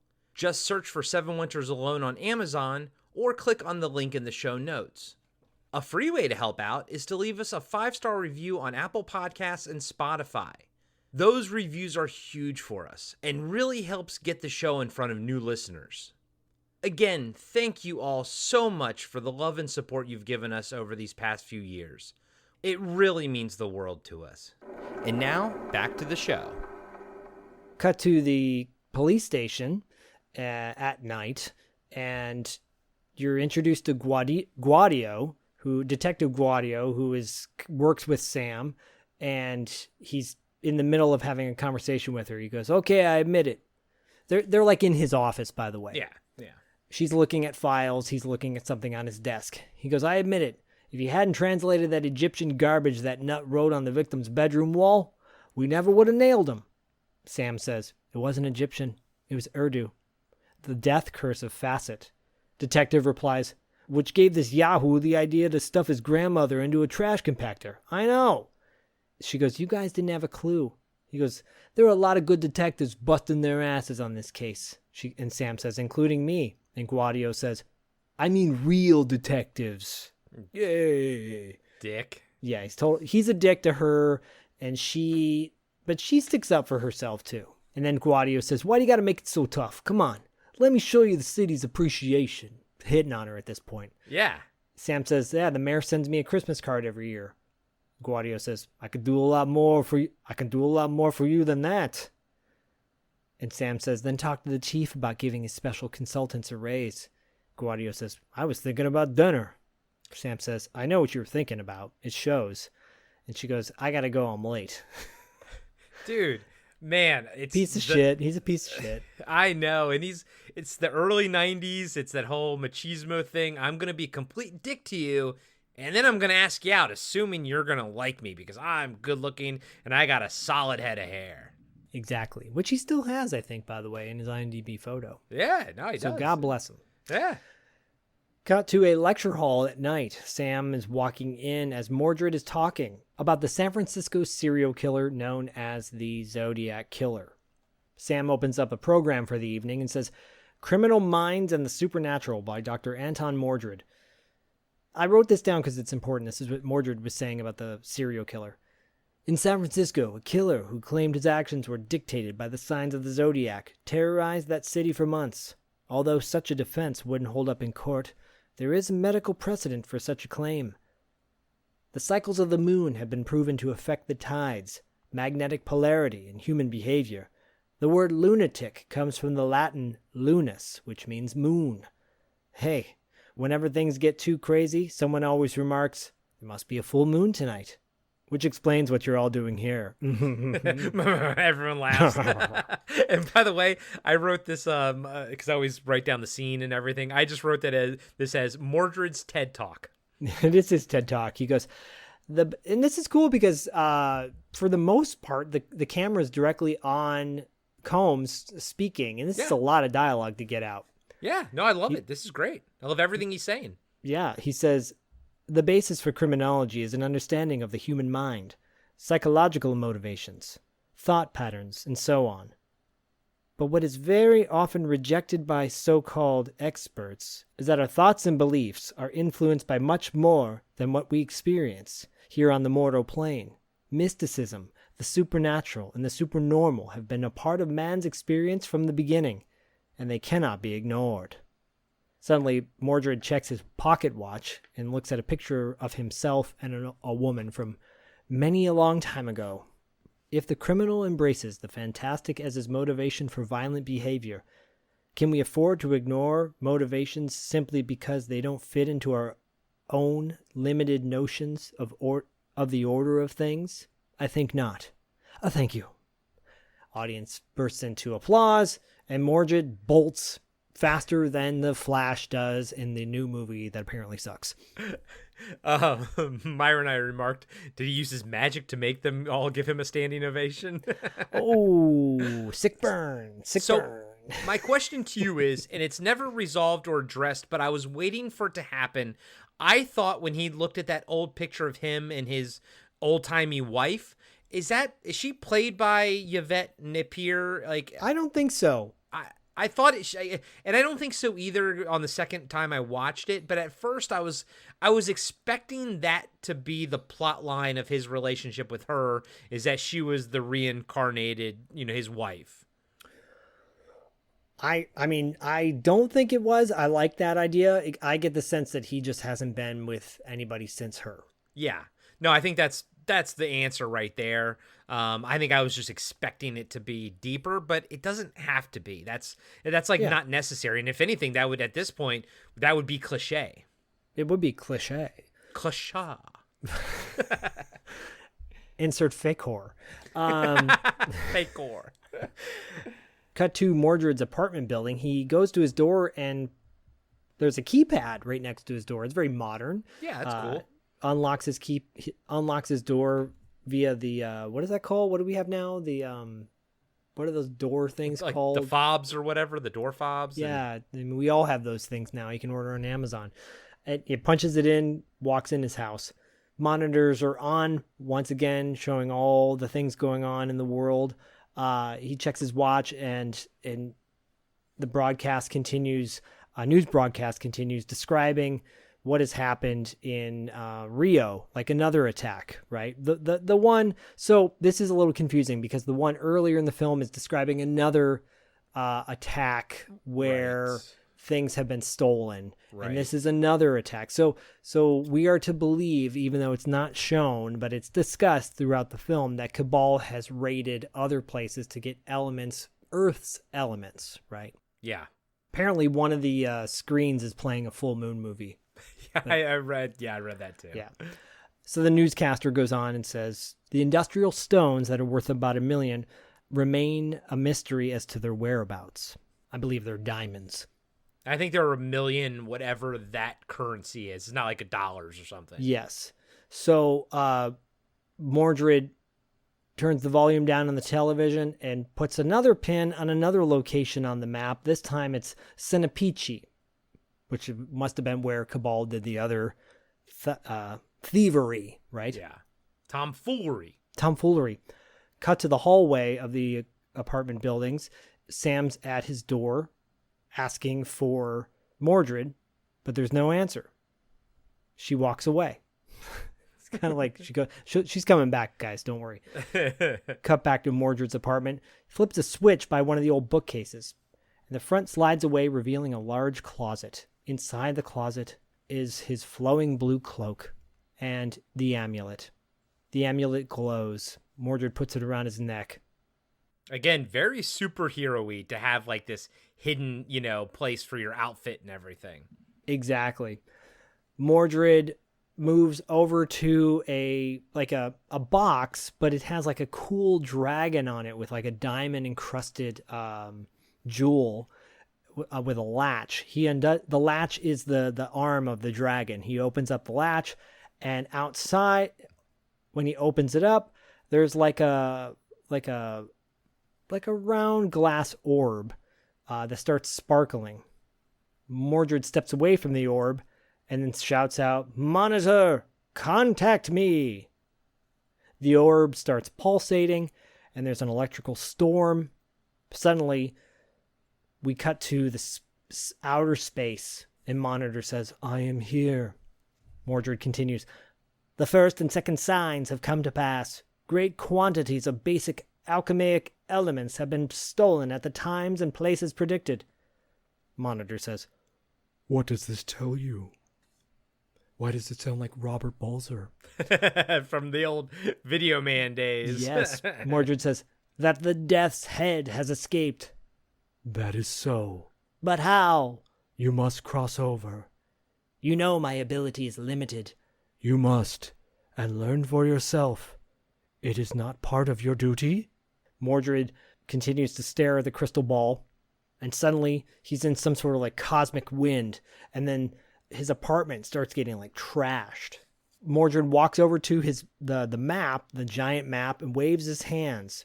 The map of the world opens up, and there's a portal inside of the map. So cool, dude. It's really awesome. cool. I'm like, I want that. Dude, and it's like well constructed and everything, because it's not just like the map just doesn't split in the middle or doesn't like move aside. It's like a circle in the middle moves and he like walks through it. Like, this is the cool shit. This is the stuff that they didn't have to make it that elaborate, but they did, and it's really fucking awesome. It really is. The wind starts to build as this happens. Books on his walls start setting on fire. Newspapers, which I think is really amusing, are being blown all over the place. And I'm like, oh, he's a hoarder is what it is. Hey, that's research, buddy. That's all sorry. research. God, I walked in this guy's house one time and there were just stacks of TV guides everywhere. And toenail clippings. Oh, God. Is this when you were, working on carpet with your stepdad or something? No, this was my girlfriend's okay. place. She's like, just step over everything. I'm like, including the toenail clippings? She's like, yeah. Was that Come to my room. Was that her dad or something? Yep. Oh, God. The good old days. So everything's burning. It's like his whole place is getting trashed right now, right? Yeah, and it's all because that he opened that portal and he's walking through it, as all this is happening, he's walking through that portal, and my wife kind of fixated on the the books burning and everything, and she's like, "Was the whole apartment complex going to burn down?" And they kind of like do something with that in a little bit, but I just took it as the energy from the portal was just so strong that just shit was happening. You know, that's how I took it. And he hasn't had to do this in a really long time. Right. I took it as this is a big deal. It's not something that he does easily and frequently. Like, it's going to take a lot of energy to do this. Totally agree. He goes into the portal, the light beams, and suddenly you see this light shoot out into the fourth dimension. There's a planet in the middle of the universe that has a prison on top of it. It is awesome. It's a castle basically on top of a planet. It's really cool. Yeah, it's like floating there, and there's like, you know, it's rocks and stuff, but it's the ultimate prison because, you know, you can't escape it, you know, because you're just surrounded by space essentially.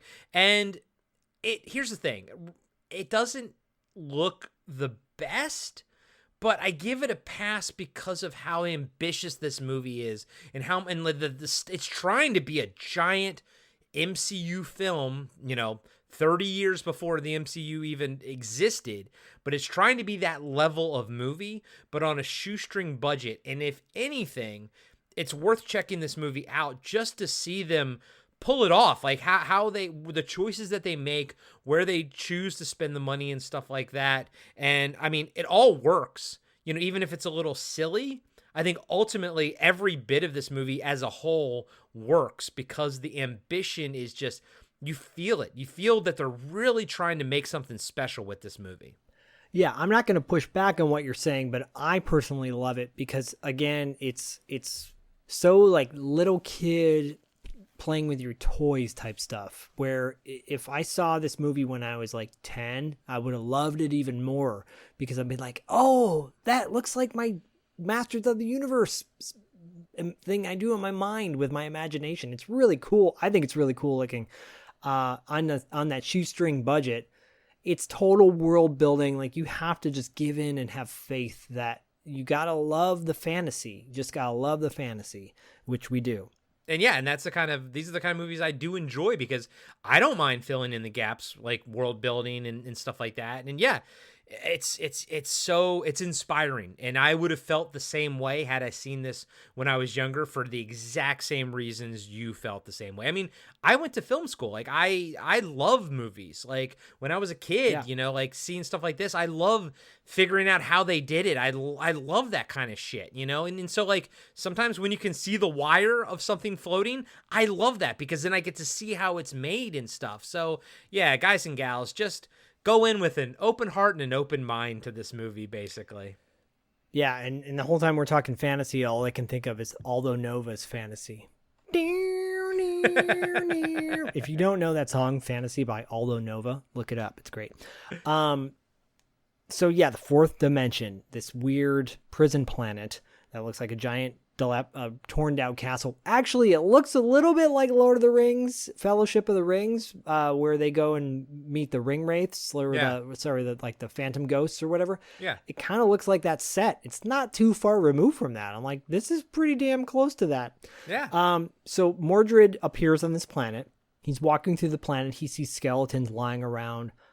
Hands appear out of nowhere from the ground, like zombie hands, grabbing his ankles. And then a man appears with a gun and says, "Move and you're dead." The man closes in towards Mordrid, and you see that his eyes have been ripped out of their sockets.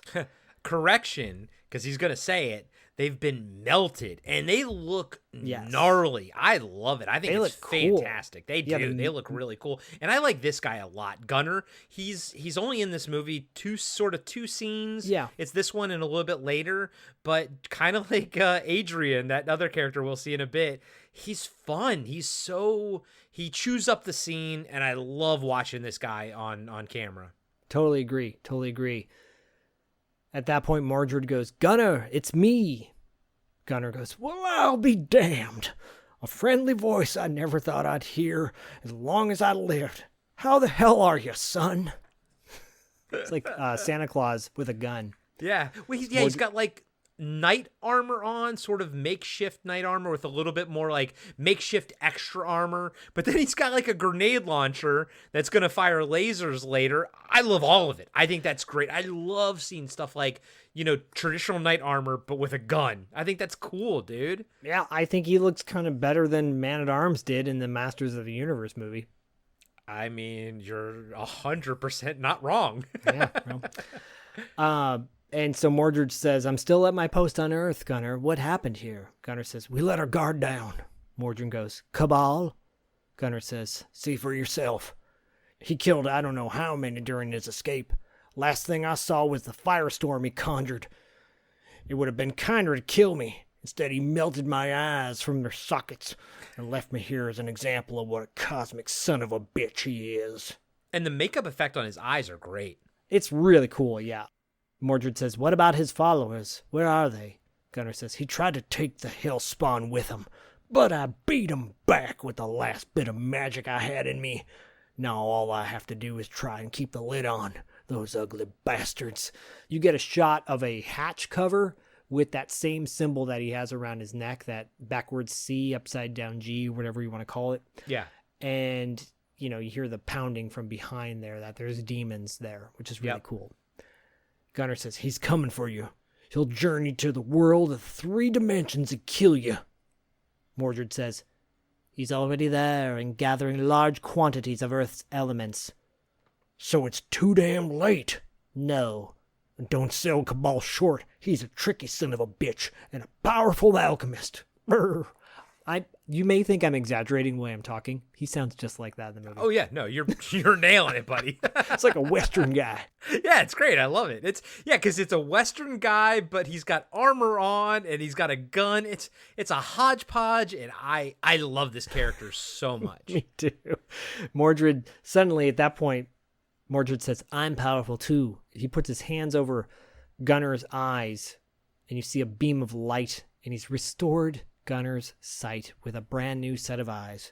Dude, I was like, there's no way he's going to do it. He did it. I was like, cool. Like, yeah, there's no reason for Gunner to walk around with like blown out eyeballs if he can fix them. This is a cool little thing. I like this. It's cool. And Mordrid says, you look good, old friend.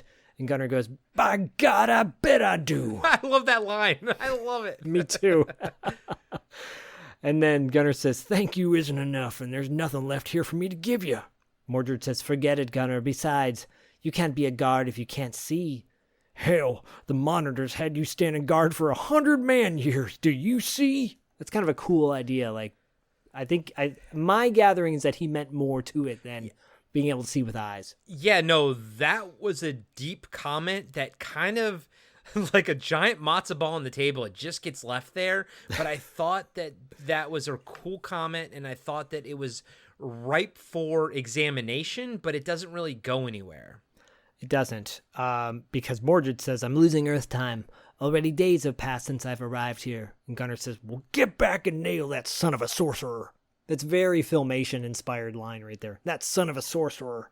And that's another cool thing that I liked. I like that while he's over here, and then there'll be a little bit more about it when he gets back, and that he's been gone for like a week. I think that's so cool that when he goes to another dimension, he's gone for, longer than he's intended. I like that kind of shit. Yeah, me too. And again, that's another concept that's like very current, like in sci-fi and stuff like that, like going to another dimension and you're going to lose time and stuff. And we've always had that with like fairy folklore and stuff, but it seems very, for movies, it seems very current. And another reason this movie, I feel like, could totally fit right on the shelf with the rest of the MCU. Like, this could be happening when other MCU stuff is happening, like this could fit perfectly on there. And work a lot better. Probably, yeah. Agreed. But if as much as Hawkeye kind of failed in some ways, we wouldn't have the sweet gingerbread man if that wasn't the case, blasting in our ears again. So they say their goodbyes, and you cut back to the apartment building, where Sam is approaching Mordred's apartment yet again.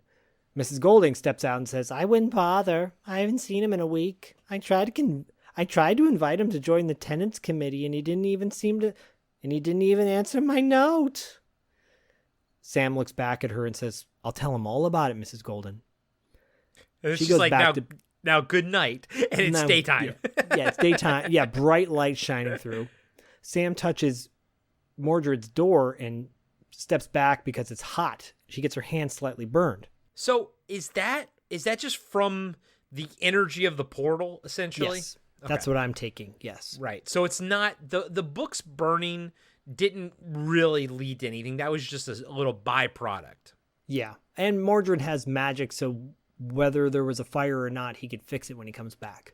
Okay. Which I think is what he does. Yeah, and that's another thing. Like, maybe those books burning did lead, like, his whole place could be engulfed in fire, but the moment he walked back through that portal, he'd be, oh, well, this is bad. Let me fix this with my magic. And then, boom, it's fixed. Okay, so either way, it technically could go down that way. Yeah. Yeah. Okay.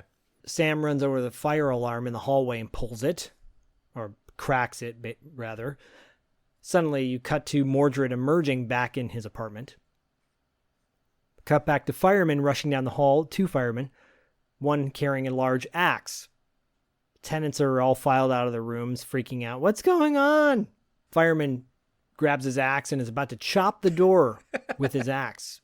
Dude, I gotta call this one out. I love this. As the axe is coming down on the door, fucking Dr. Mordrid opens it and grabs the axe like an inch away from like landing in his skull. It's great. It's a awesome little scene.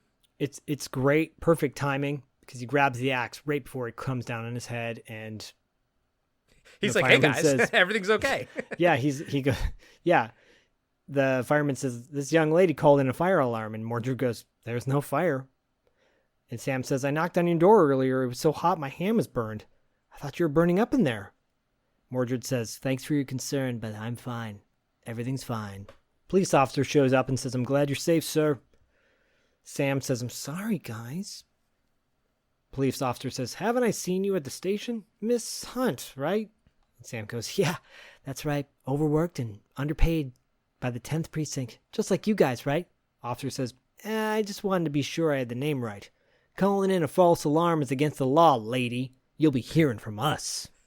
And real quick, that because we're gonna see him again. That officer is played by Mark Phelan. And he was in Al Pacino's Sea of Love. He was in another 48 Hours, and he's still working to today, up to 2018. So he's still around, done a bunch of shit. He was actually in Star Trek, the J.J. Abrams movie. Played like a Romulan in that. So he's doing stuff, and I kind of was like, he looks slightly familiar, but I look at this and I'm like, yeah, not really, but I like his look, and I think he does a good job as playing that sort of that asshole beat cop type of thing. Yeah, he plays it well. And it's a. I'm glad they followed up with that too. Like, yeah, you can't do this stuff, Yeah. So everyone leaves, shuts their doors. Sam's still there looking at Mordred. She shrugs and she goes, "God, you must be bored with me. I'm like your typical nosy neighbor. I won't bug you anymore." And Mordred goes, "You're not nosy, you're interested." And he motions to have her step inside his apartment. Play with his video games, just like Gordon Jump on different strokes. She comes in and he's making an espresso for her, coffee. Yeah, he's got the biggest coffee machine in there. I loved it. It's such a big part of the set. And the first time that when they panned over that, I was like, is that just a coffee machine? Is that what that I know. is? I mean, it's supposed to be old. Yeah. I get it. I understand. There's also elements of Highlander in there too, with the idea of he's been there for such a long period of time. And I see that, and I kind of wish they leaned into that a little bit more. But I mean, at an hour and 14 minutes, they're gonna just plow through things pretty quickly. It's nice that we get the moments that we get with such an economical film. I totally agree. Sam's taking it all in and very, very impressed by the large space that Mordred inhabits. She goes, "You live here?" She goes, "These books are fabulous." Mordred says, "I've had them a long time." She goes, "This one's almost 200 years old." And she goes, "Did it go through a fire?" And he goes, "I did have a fire once, just not tonight." And then she Suddenly you hear the Edgar squawk at her, and she kind of startles and goes, "Who's this?" And he goes, "Oh, that's Edgar Allan, my bodyguard." She says, "I bet he's good at his job." Mordrid goes, "I can count on him." Sam's looking at all his books, and she goes, "Are all these books in the black arts?" And Mordrid says, "Yes, and criminology, demonology, and sorcery." And Sam holds up his amulet and says, "Druid?" Mordrid goes, "What?" She goes, "This pendant, it's great." Mordrid says, "No, not druid. That's something I had made privately. Now let me ask you a question." He kind of tries to dismiss it. He goes, "Why'd you come to my lecture?" And she goes, "Part of my job. I'm a special consultant to the NYPD on homicide cases involving cults and Satanism." And Mordrid goes, "You really are a cop." And she goes, "Well, not exactly." She goes, "Talking to you, I feel underqualified for my job. Are you doing grant research?" And he goes, "I have a regular stipend, but I'm focused on only one subject." And Sam goes, "Demonology?" Mordrid gets serious and he goes, No, a man." Dun-dun-dun. Cut to a church where we're introduced to Adrian and Irene. Adrian, a.k.a. Andrew Garfield. Yes, and Irene, a.k.a. your private dancer for money. She's dancing and freaking out, and Adrian's like, he's all excited, and she's plays singing it like Tweaker-esque, but not quite. Like, doesn't seem so drugged out, but he's constantly like high energy. It's fun. I enjoy him. Yeah. Actually, that's a good way to describe it. They look like tweakers, but they're not. She's a little bit more clear-headed than he is. Yeah. She's just more like enamored. Actually, he has a line in just a moment that kind of sums up my feeling about the two of them, and I'll get to that in a minute. Okay. So he's like lighting candles, and they're in this church is supposed to be kind of run down, but it looks just like a room, It's a set. Irene asks if she's like, "Did you really speak to him?" And then Adrian goes, "Dude spoke to me." He's a little bit like OD, a little bit from Terror Vision. Yep. And they kiss, and she goes, "Cabal could have picked anybody, but he picked us." And Adrian goes, "This is like meeting Jagger backstage." So my guess is like they're just like 80s rocker people who if Mick Jagger said, "Oh, you guys want to come backstage? Do you mind if I'll take your girlfriend in the back and do a little ring-a-ding-a-ding-dong?" He'd be like, "Dude, totally, because then I can tell everybody my girlfriend had sex with Mick Jagger." Like, he's just an obsessed fan is what he is. Yeah, So they're like kind of ultra fans. Yeah, fanboy-esque of Cabal, yeah. Yeah. Irene is asking if the spells are ready to be conjured, or when the spells will be conjured. Adrian says, "I don't know.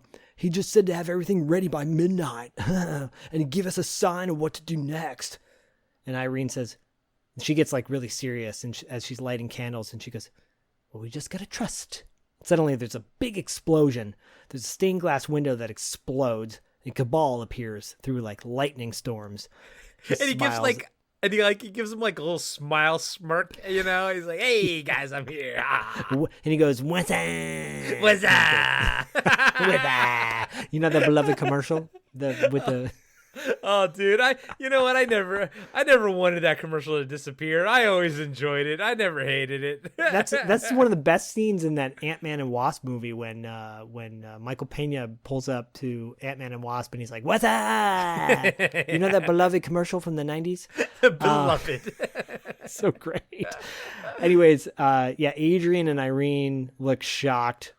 Cut back to Mordrid with Sam, and she goes, "I should probably go." And real quick, you got to call out their awesome coffee cups.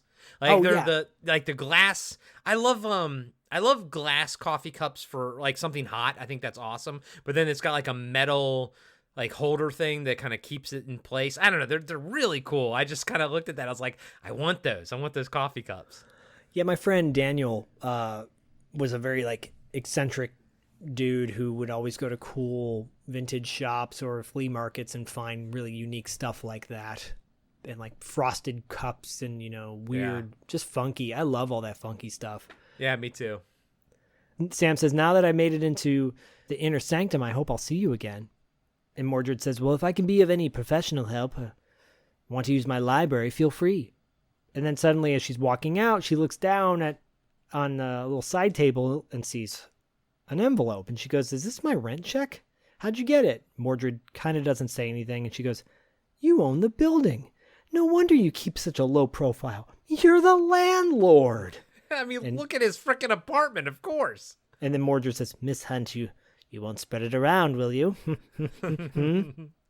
But I like this shit, man. Like, this is the kind of stuff that I think is great little world building, storytelling. Like, I didn't expect him to be the landlord, but when she figures it out, I'm like, duh, that makes so much sense that he's the landlord. Well, it's a simple way. It takes them 5 minutes to establish that they are fond for each other. And you don't have to have 20 scenes of like all this stupid what do you call it? I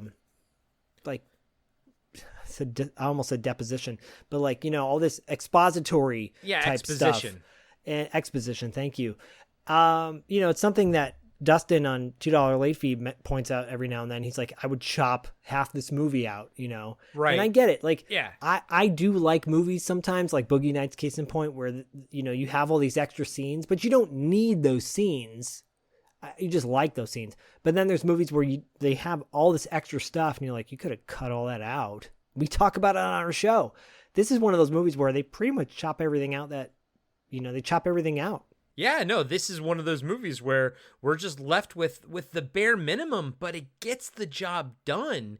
And, I understand that they like each other from their looks, but the funny thing is we never actually see them kiss, No, and I like that too, actually. Me too. And it doesn't become, spoiler alert, it almost becomes like a Doctor Who companion scenario versus a love interest scenario. Maybe it will become one later, but I like that it's not so cut and dry that I'm pining for you. It could just be a strong friendship. They have a connection, and I think that's what's important for the story, and that's kind of all we need to know.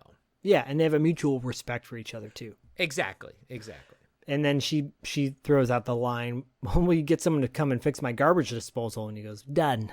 Yeah. She goes, "Well, your secret's safe with me." She says goodnight to him, and then she says goodnight to Edgar, and she says, "Watch over the landlord, okay, Edgar?" Which I thought was kind of cute.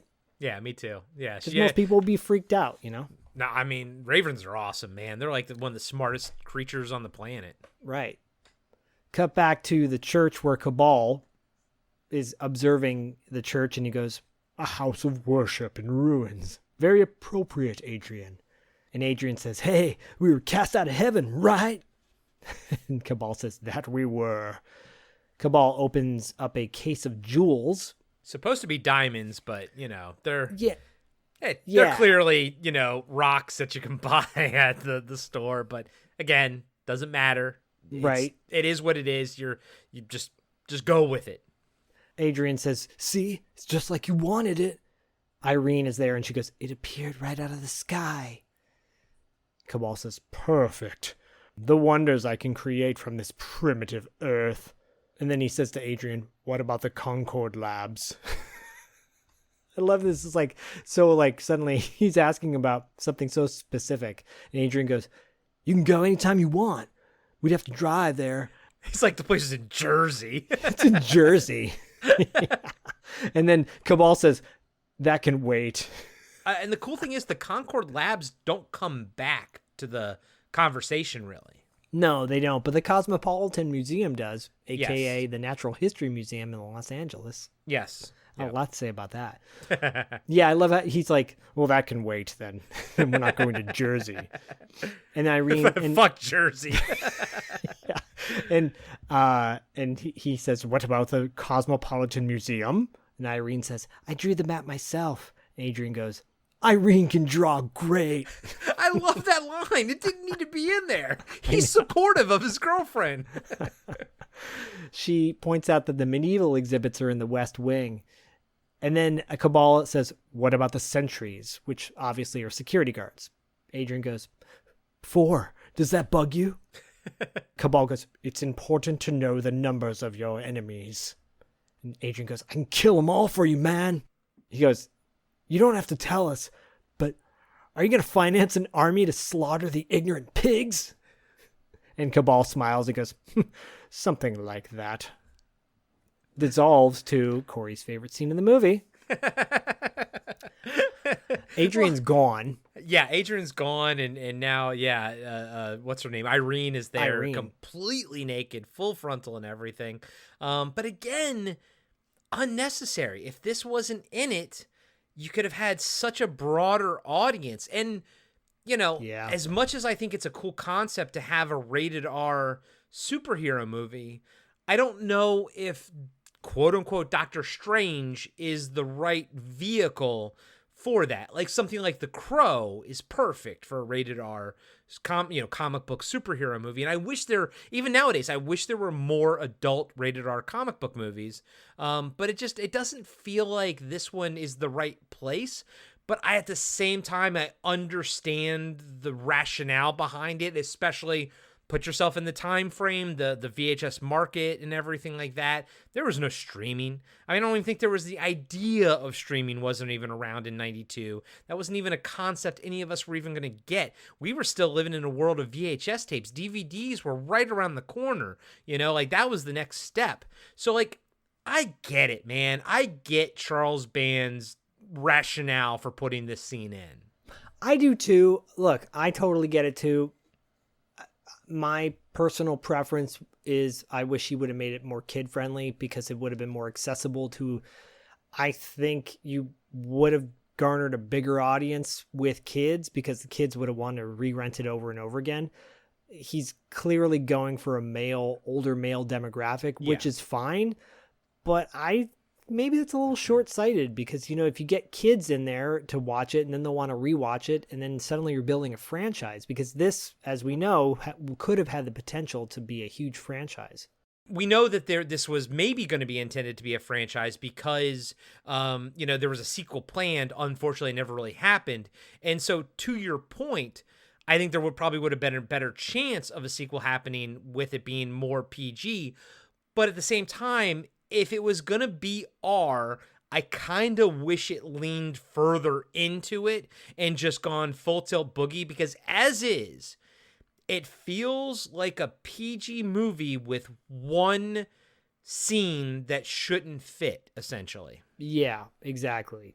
Because the rest of the movie is very PG. Yeah, I mean, at the end, Adrian's dropping F-bombs, but it's neither here nor there. Right, yeah. Yeah, because in this moment, Irene goes, I feel as if I've been blessed and all the women you could have had, and you chose me. And he goes, yes, I chose you. And he lays her down on this altar, and he starts, massaging her, caressing her. It's a very, sexual scene. But then pretty quickly, he takes the ring that he's wearing and places her on her forehead and pushes it in, and there's a beam of light. She screams, and then that's the end of the scene, and she's dead. Yeah. And you kind of don't even find out she's dead until the next scene. Right. The next scene is Mordrid waking up from a meditative sleep. He looks at his watch and he says it's late. Cut to the police station, and Detective Guadio is with Sam in the office. You're the queen of the Freak Squad, Hunt. What do you make of these? And he shows her pictures of Irene and her face and her dead face. And she goes, dead woman. And Guadio says, dead runaway. Completely drained of her blood.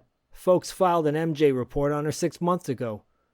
I was talking about the marks on her face. She looks at the photos again closely, and she realizes that the mark on Irene's forehead is the same as the amulet on Mordrid. Yep. He goes, the killer made him with this ring. She gets a little startled, and he goes, so what do you think? I thought it was a letter of some kind of foreign alphabet or something. She goes, no, it was especially designed. But I know someone who can help you. He's a recluse, but I'm sure he'd be glad to help us. I'll call him. And she walks off. Now, as someone who just met, she's got a thing for, she's got a friendship with Mordrid, a budding friendship. But if I saw this and I just met this guy, I'd be like, oh, that's the guy who killed him.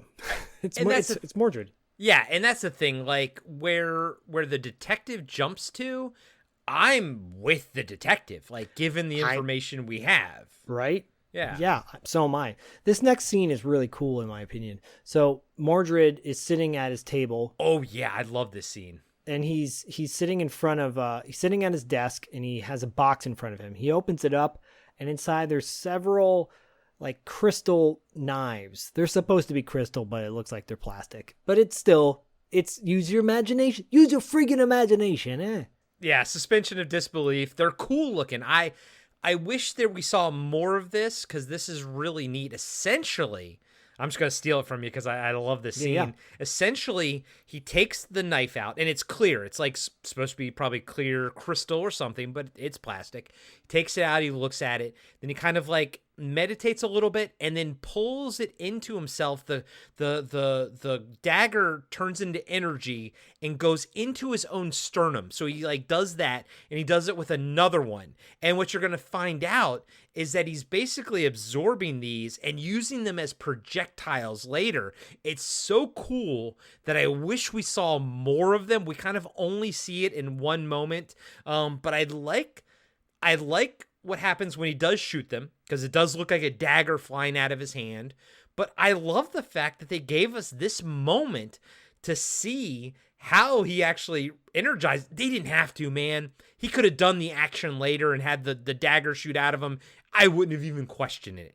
But the fact that he had to take physical crystal daggers and put them into himself added this awesome layer of world building and interest in me. I perked up when I saw this. Oh yeah, same. I think it's really cool. He gets like 2 of them inside his belly, and then suddenly Cabal appears out of nowhere on the other side of the room. And I love it. And this is when he kind of like stands up and he just like shoots it out of his hand. And it's really cool because the blade laser thing goes right through Cabal and explodes like some books behind him. It's just a really well executed scene. But Corey, I like the fact that like it looks like the same blade, like it comes out of his hand like that. I think, like, again, this made my imagination just spin. Yeah, same. It's so cool. The name of the crystals is interesting because Cabal then speaks and goes, "The crystals of Endor." Yes. It will take more than that. You know I picked up on that motherfucker. I know you I was did. like, Endor is some Ewok shit right here. Right? Mordred goes, "I have more." And Cabal says, "I should think so. You've had over 100 years to prepare for this. Why don't you use some of your legendary powers against me now?" Mordred says, "I can transport my spirit as well, remember?" Cabal says, "Why do you persist?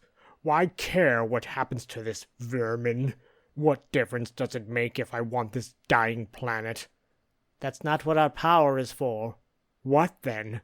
For 10 of their centuries we've lived on the other side, waiting for a chance to take our rightful place as gods in a godless world."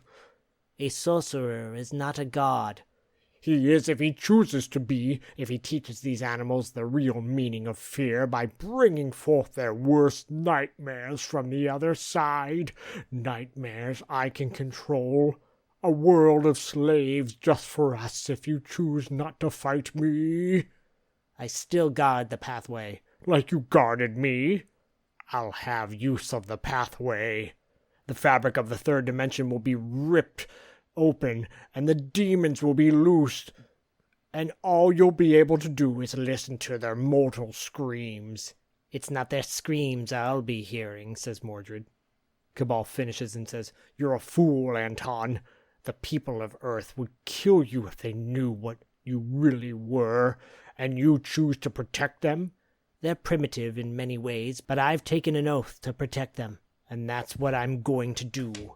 And then finally Cabal says, "Before this is over, I'll drink your blood and feed on your flesh, and it will taste sweet." Suddenly, out of nowhere, Cabal shatters into lightning, and he's gone. Yeah, because it's just an astral projection type of thing. Astral projection. And there's a loud pounding at the door, and you hear Guadio say, "Anton Mordrid, open up! This is the police!" End scene. Hey everybody, Corey here. I just wanted to let you know that we'll be right back after these short messages. Welcome to Manic Movie Monday, where one person's trash is another person's treasure. Here we celebrate the trash, the treasure, and everything in between. You know when women get stressed, we take a bath. There's a lot to unpack with this movie. Spoiler alert, prison is not like reform schoolgirls, and I really wish somebody would have told me. We're catfishing serial killers. We're just trying on clothes without tags and seeing what fits.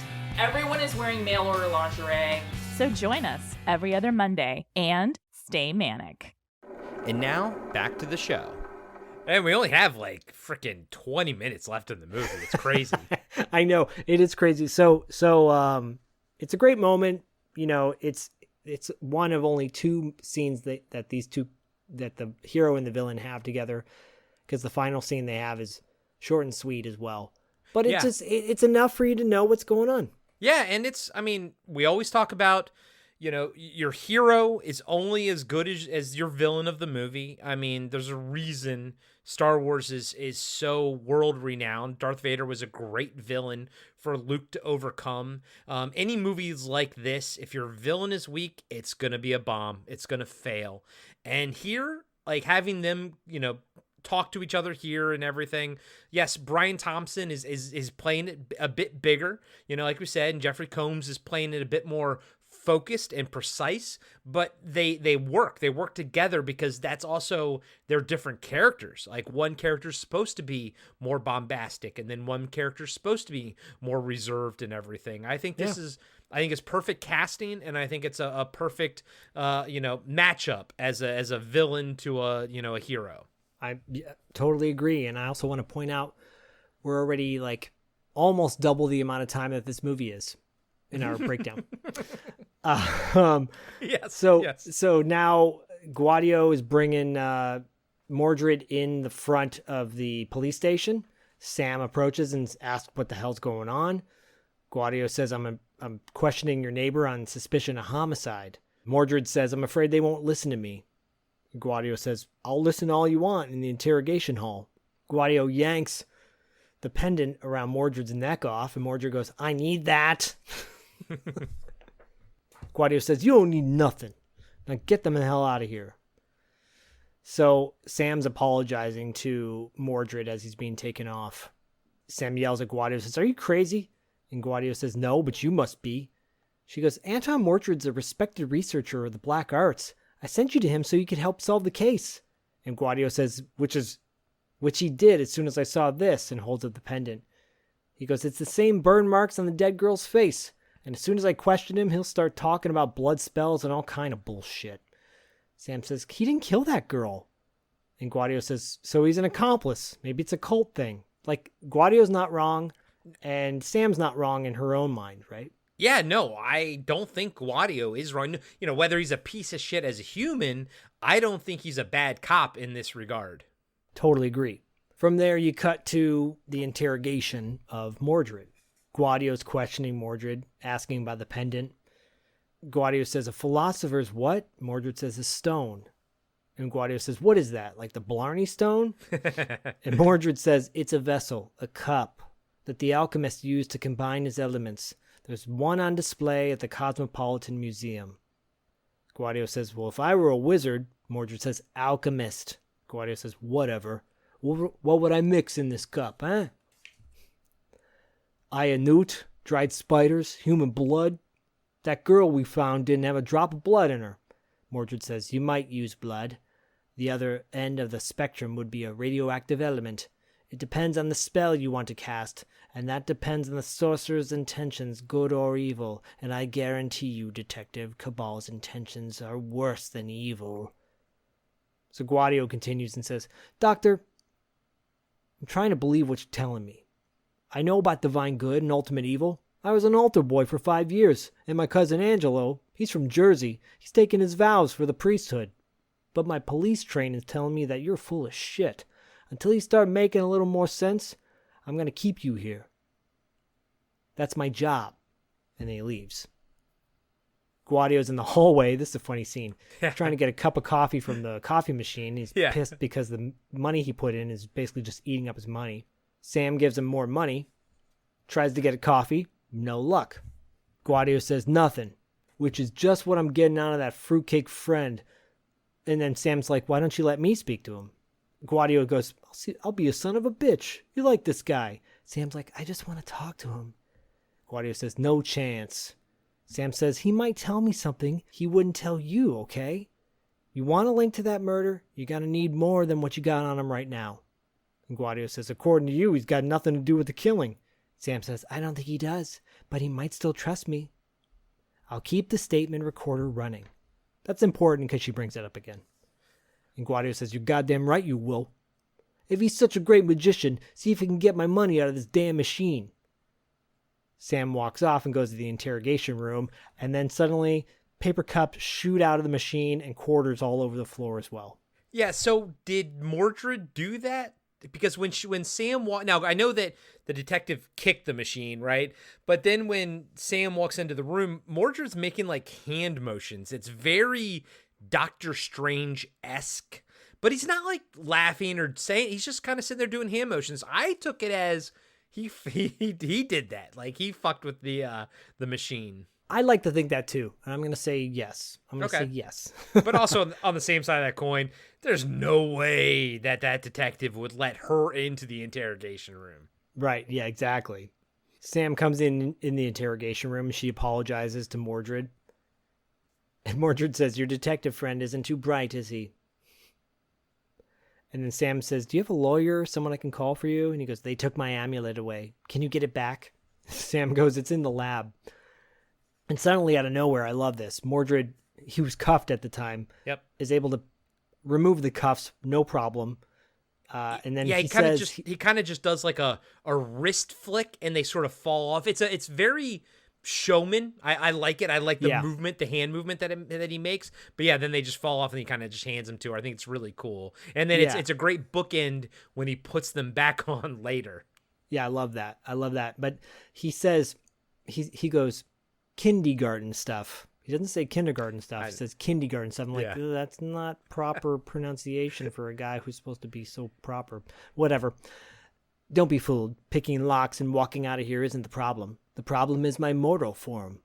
Where Sam goes, mortal form? He goes, I can be killed in this state, and there's something vitally important I have to do.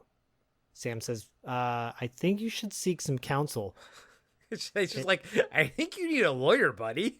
Right? And Mordred goes, I thought the police would help me prevent the next murder.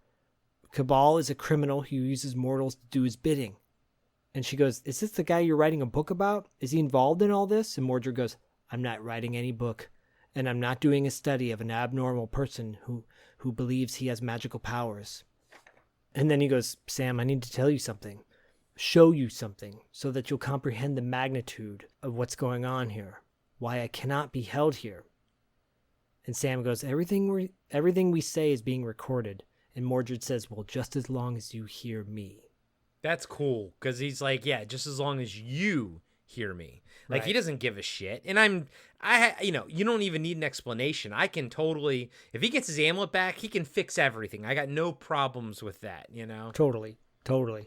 From there, he cut to the police lab where Guadio is talking to Maury, who's like the scientist. I like Maury. He's another great little, 2-scene, a minute and a half worth of actual screen time. But this movie's great with all the little side characters. Yeah, and this guy, he's good. It's funny because Guadio's like, how you doing? And he goes, shitty. I've gained 12 pounds on my new diet, and I don't know what the hell you brought me here. Yeah, because he's trying to shave off pieces of the metal, and he's like, even the diamond cutter won't even the amulet, he can't even shave a piece off with the diamond. But yeah, there's just this weird little diet thing going on with the character. It's great. It doesn't need to happen, and it's just a couple lines of dialogue, but it gives him personality, it gives him character, and it gives him some business in a little bit. Yeah, I love it. Guadio's like, I told you, the guy's some kind of magician. Maybe it's something he made himself. And Maury's like, well, then he's a goddamn genius. Cut back to the interrogation room. Mordred starts talking to Sam, and he says, I want you to see two young boys. He puts a scarf around her eyes. Yeah, like a handkerchief. He kind of holds it up in between them. He kind of moves it back and forward. And I was like, what's the point of this? But they use it later to bring her out of the trance, and you'll mention it. But I was just like, it's a little weird, but I don't mind it, but it's definitely odd. It's definitely odd, yeah, but in the scene it's a little wonky because there's like not a whole lot going on in the scene. Yeah. But, it stretched it out a little too long, but it is what it is. He says, I want you to see two young boys, students, born in another world of magic and sorcery. I'm sure with a bigger budget, this would have been bombastic. But, oh, yeah. Oh, for sure. There is zero budget for this film. Cut to two young kids looking at each other, young Mordrid and young Cabal. They're dressed the same way, opposite sides of each other in front of books that they're trying to levitate. Mordrid continues. He says, the boys competed in everything. Sometimes one would win, sometimes the other. As they grew older, their strengths were honed, their strengths almost identical. The source of their power, was stored in an amulet each wears around the neck. As they grew older, their magical skills were honed, their strength increased, but the boys were on separate paths. Suddenly, you see the books starting to levitate. Mordrid, the young Mordrid, is levitating the books, and the young Cabal is kind of looking at him with a smirk on his face. Mordrid continues, harnessing their powers together, the students could have changed the course of this world for the better. But while one focused on assuming his place as a great sorcerer and command the worlds of light with understanding and beneficence, by the way, Cabal, the other student, found a home with the children of Belial. Suddenly, Cabal flames the book out that Mordrid is levitating. Yeah, no, it's really cool because it's a practical effect. That book is hanging there clearly, by a wire or whatever, it doesn't matter. It's hanging there, and Cabal smacks his hand, and right when he does it, flames shoot out of the book, but it's all in the same, camera shot, so it's it has to be timed and everything. Yeah. And it's a really cool effect. I like it. It's like this movie has so many cool little micro moments in it. Yeah, no, I totally agree. Mordrid wraps up his little speech about the two boys and says, in regards to Cabal, one day he will enslave mankind, so the war between them began. Their amulets gave them even greater power, one good and kind and generous, and one malevolent. Mordrid says, now, after 150 of your years, the worst has happened. Cabal has escaped and come to Earth to turn this planet into a burning ash heap. He will literally rip a hole in the fourth dimension and release the demons who are trapped there on your world and let them feed. Suddenly, he pulls the handkerchief away, and there's a big popping sound. Yeah, and I got to call it out. It's really cool because he's holding it with two hands, and it gets ripped out of both hands by an unseen force. Obviously, someone pulls it from below, the camera shot. Yeah. But it's really cool because as it gets ripped out of his hands, it shoots her back awake. But I like that he didn't do it. It's like a magic thing. Yeah. And there's a pop or something. And she comes back to it. But it all happens in camera. It's not cut or anything. It's all done right there. So, some PA or something just pulled it out of his hands. But it works really well. Yeah, it's cool. I totally agree. It's a cool effect. Yeah, because, by the way, anything that happens in camera is always better than an effect that you add later. Yeah, agreed. Sam's shocked like we are, and Mordrid says this will be beyond the apocalypse. And Sam says, did you hypnotize me? And Mordrid says, I just wanted you to see why I cannot be held here any longer. I have to have my amulet. And so he wants Sam to get it for him. And Sam's like, look, I'm no magician. I wouldn't know how to use that thing. Mordrid goes, you don't have to be a magician. When you have the amulet in your hand, feel around the rim. You'll feel a stud. Shield your eyes. The rim, baby. Yeah. You'll feel a stud, and you shield your eyes when you press it. There'll be a flash of light. Anyone who sees the flash will be frozen momentarily in time, like the long second entrancers. Yes. And this is when Mordrid puts the cuffs back on. Yeah, what a great little bookend. He's like, well, I gotta get back to work now. Let me just put them back on. Right. Gotta be a normal person again. Exactly. Sam's still nervous about it, and she's like, I don't know if I can do this. And Sam's like, Mordrid goes, it's the only way. Cut back to the police station in the hallway, and then a detective approaches Guadio. And the detective says, hey, didn't your prisoner say something about theft of radioactive materials? And Guadio says, yeah. The detective says, some doc at a lab on Long Island, the one they were mentioning earlier. Ah, okay. Okay, so they do go to that one. All right. Yeah, it went nuts and stole an isotope. He handed it over to the accomplice just before the MPs gunned him down. They just brought his body into the morgue. And Guadio says, what about the accomplice? And the detective says, nothing. Empty sack. Here's a copy of the report. Cut back to the interrogation room. Guadio is with Mordrid, and Sam is there too. Guadio says, okay, Miss Hunt, out of here. We need to question the prisoner about a second death. And Mordrid goes, I'll tell you, a radioactive material of some kind, stolen from a facility by a trusted employee. So basically, Mordrid knows what's going on, but it's just burying him even more with the police because the police are like, yeah, all the shit that's went down, you're our only suspect. Yeah, no, he's kind of fucked in that regard. Yeah. Guadio's like, I'm charging you, pal. And Sam's like, you can't do that. I'm like, what kind? Yeah, you're clearly not a cop, Sam. Yeah. So Guadio tells her to get out. And as she does, I love this as Mordrid goes, Sam, my amulet. I need it. Turn the light off. Because he doesn't care if they hear him. I mean, because if he can get out of it, he can fix everything. Yep. Guadio says, what you need is an attorney and a psychiatrist. Oh! Cut back to the church. And Cabal is crushing skulls with a giant femur bone. Like. It's like so white, too. It's so white, yes. And Adrian's observing, and he goes, you don't have to put a spell on me. I'll do anything you want, man. You're my master. Cabal says, Mordred's been arrested, but there's no guarantee he won't interfere with what I have to do. You need to have an advantage if you serve me well. And whatever he's grinding, he's about to give to Adrian.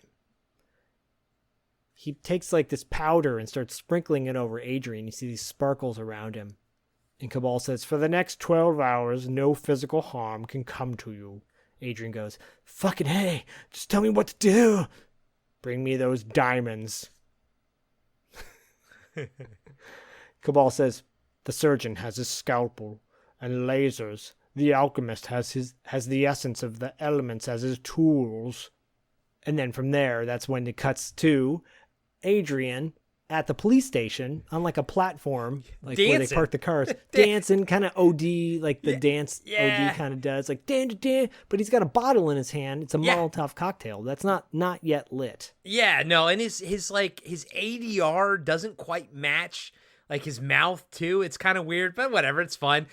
I like Adrian, so anytime he's on screen, I'm enjoying it. But yeah, he's having a good old time, and of course, we're gonna see that cop from earlier, the one that was giving Sam shit about calling the fire department and everything. Yeah, the cop pulls up. And he's like, what the hell are you doing? Like, what the fuck are you doing, man? Yeah. Adrian's like, hey, officer, how's it going, dude?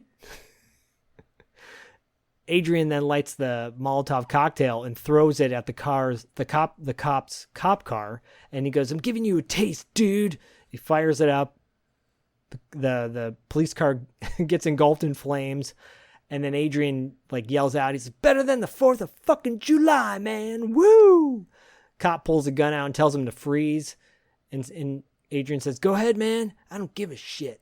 Cop shoots him. Nothing happens. Adrian laughs and says, you've had your fun now, motherfucker. Go ahead and arrest me. And he gets on his knees. And you cut to Mordrid being walked down the hallway. And dude, that explosion with the cop car was great. I was like, wow. But also at the same time, that cop didn't even attempt to arrest him. He just shot him right there. Yeah, exactly. Guadio comes out of the interrogation room with Mordrid, telling Sam that he's going to formally charge Mordrid with withholding evidence and conspiracy to commit murder. The desk sergeant in this scene is terrible. Like, the actor is terrible. Oh, yeah. Because he keeps like looking at the camera and around and everything. He's horrible. Right. At the same time, Adrian's being brought into the police station as well. And he's raving at the top of his lungs. You played into our hands. The master will let loose the demons that will rip your hearts out. Guadio's like, who's this? And he goes, what is this? Night of the Living Wackos? Is this supposed to be the night? It's the daytime. Yeah, I know. And Adrian goes, Cabal rules, baby! Officer tells him to shut up. And he goes, this guy tossed a Molotov to Guadio. He says, this guy tossed a Molotov cocktail onto the patrol car out front. Adrian goes, just giving you a taste of the hellfire Cabal's gonna make you eat, man. Officer says he was begging to get busted. Guadio goes, this is an epidemic. Take him to the interrogation room. Adrian says, we know every move you make, man. He's looking at Mordrid at this point. Yeah, I was like, is he saying... Yeah, he's saying this to Mordrid, because it's like you can't really tell if he's like yelling at Guadio, but yeah, I think he's talking to Mordrid here. Yeah, and he goes, you can't stop the inevitable! Gets taken away. The detective with Guadio says, what do you want to do with Dr. Freak? Guadio says, book him, and I'll stay with him until I figure out what the hell's going on. Cut to Sam down in the police lab with Maury. She says hi to him, and he says, have some dinner with me, and he shows the shake. I think this was a little bit of a mistake on the writing part, because he's like, she's like, that's all you got? And he goes, it's all I ever have, breakfast, lunch, and dinner. Guaranteed to take off 20 pounds in a month, but just a scene earlier, he's complaining how it's gaining all the weight from it. Yeah, I know. It's fun, but not correct at the same time. Yeah, because she's like, well, you're looking great, you know. Mm-hmm. And she said, Guadio sent me to look at that thing he got off that psycho upstairs. And then he gives it to her. He goes, it's just a stone in the damnedest setting I've ever seen. And she's looking at it. Suddenly, she pushes a button, flash a light, just as Maury's about to take a drink from his shake, and it's now pouring down his face because everything's frozen, right? Yeah, and my first thought was, now that I'm aware that this is a rated R movie, I was like, oh my God, is she gonna kill him by accident? And because I thought it was gonna keep going down his throat, you know, because it's kind of like going out and everything. Yeah. And it doesn't go in that direction, but I think if there was a longer movie here, they could have touched on something like that. I don't know. I mean, yes, it just turns out to just be a visual gag, but my head was like, oh my God, she fucking killed him. Like, that was my world building, you know? Yeah, no, that tracks. That'll work. She waves her hand in front of him and he's not moving at all. And so she realizes it worked. It worked. I killed Maury. You're right. Cut back to the detective with Guadio and Mordrid in the hallway of the police station. And Mordrid saying, the longer you keep me here, the worse it will be. And the other detective says, we know. And then suddenly Sam steps out of nowhere.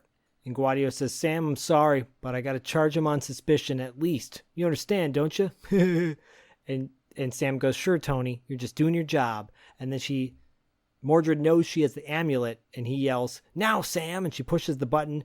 And then that moment, as she's pushing the button, the detective behind Guadio pulls out his pistol and takes aim at Mordrid right near Guadio. But he's frozen, right? Yeah, because Mordrid kind of elbows him in the stomach a little bit, kind of hits him, and then makes so that cop sees all that and starts drawing his gun. Yeah, and it's gonna be important in a second. Well, sort of. I like it, but it's right next to Guadio's head, like exactly right next to his face. Right next to his face. Yeah. Mordrid grabs Sam and they duck out down a nearby stairway to leave the station. As they do, he slips the cuffs off, just like he did earlier in the other scene. You flash back to Maury's lab, where his spell wears off, and he dumps the milkshake all over his face. And then you cut back to Guadio with the detective, just as the detective's gun goes off, right by Guadio's ear. Yeah. Guadio looks back and goes, Frank, what the hell's wrong with you? The detective goes, he's gone. Right. And that's so cool, dude. I like that, you know, he was in that moment, and then as he's coming out of it, he shoots, you know? Like, I thought that was, you know, obviously not a realistic moment in real life, but a realistic response by that cop. I thought that was cool. Like, they could have easily brought back time, and that cop could have just been like, oh, what's going on, and not fired his gun. But it was so much more impactful that he did. And also that it was, like, right next to Guadio's head, and he was like, what the goddamn, you know, type of thing. Yeah, no, it's great. It's great. Cut to the exterior of the police station, and Sam and Mordrid are rushing out of a nearby door. There's a police officer right by them who pulls a gun on him and tells him to freeze. Mordrid out of nowhere pulls a gun and puts the gun right next to Sam's head. Tells the officer to put the gun down. officer has the gun in his hand, and then Mordrid like uses a spell to basically make it super hot in like where the officer drops the gun out of his hand because it's burning hot, right? Yeah, he drops it. Yeah, he screams in pain, and Mordrid and Sam run off. Cut back to the police station where Adrian is. He's being taken up the stairs by a police officer. And I like how the buzzer alarm is going off. And yeah, Adrian goes, "What's the noise?" And what does the officer say? Cop says, "It's the fuck you buzzer." Shut that's up, great. It's a good line. Yeah, I like that. I'd be pissed too if he blew up my car. Yeah. Guadio coming up the stairs says, "Get him locked up." Guadio and the detective continue racing down the stairs to get Sam and Mordrid. They come outside and they meet the officer who had the gun burned in his hands. And he's like bandaging his hands. Like, where did you get that bandage right away? Right. And Guadio asks him where they went. And the officer says, towards Central Park. And then he says, "Be careful, he was armed." And they take off. Sam and Mordrid are running through the park. Mordrid still has the gun. And Sam goes, "What'd you do to that cop?" Mordrid says, "I didn't want the police to think that you were involved in any way. It's better for you." Which is true. It's a good point. Mm-hmm. Yeah. And then she goes, "Where'd you get that thing anyways?" Talking about his gun. And Mordrid looks at the gun and motions and suddenly makes the gun disappear. Yeah, so it's just an illusion. It's an illusion, Michael. It's an illusion. Mordrid pulls Sam by some nearby trees, and he says, "Cabal has to get the Philosopher's Stone. It's the last piece he needs." He basically says he needs to get to the Cosmopolitan Museum, but it's on the other side of town. That's going to take an hour in traffic. Yeah, right. I like that. It's like, yeah, those are real problems. Those are real world problems that a superhero has to deal with. I like that. So I like that too. She's like, "What are you gonna do? Fly?" And he's like, "Aha." He goes, "I'm going to leave my body." And I like how he sits down on the ground, and then the camera kind of looks over at her as she crouches down to him. And then the background of her is a giant trash can. And I'm like, you could have, like an overflowing trash can. I know. And I'm like, you could have moved that shot. And like, of course, they do stock footage of Central Park at the beginning of this scene, but it's very clearly Griffith Park when they're filming this. Exactly. Would have been funny if they filmed it at the old zoo. Yeah. For those that don't know, there's a really cool spot in Griffith Park where the old LA Zoo is still there. The property's still there. So you can go walking through the old lion dens, the old gorilla cages that are really small and like confined and really sad if you think about it, that animals were being held in there. I'm not a fan of zoos, by the way. I'm a fan of animal sanctuaries that take care of rescued animals, but I'm not a fan of places that keep animals in captivity against their own will. Yeah. But if you look at this old LA Zoo, it's a really cool location, and they could have filmed it there, but then again, that wouldn't have been Central Park, so never mind. Yeah. And so Sam's like, he basically asks Sam to look over his body while he transcends. And Sam, look over that trash can over there while you're at it. Sam, can you go get me a sandwich from that trash can? And she's like, "I'm your hostage. I got to do as you say." Wink, wink, nudge, Wink, nudge. wink. You know what I mean? Although she's terrible because fucking Adrian pretty much sneaks right up on him. Exactly. So from there, you cut to Cabal in front of the Cosmopolitan Museum, a.k.a. the Natural History Museum of Los Angeles. Which I've never been there, so I didn't recognize it.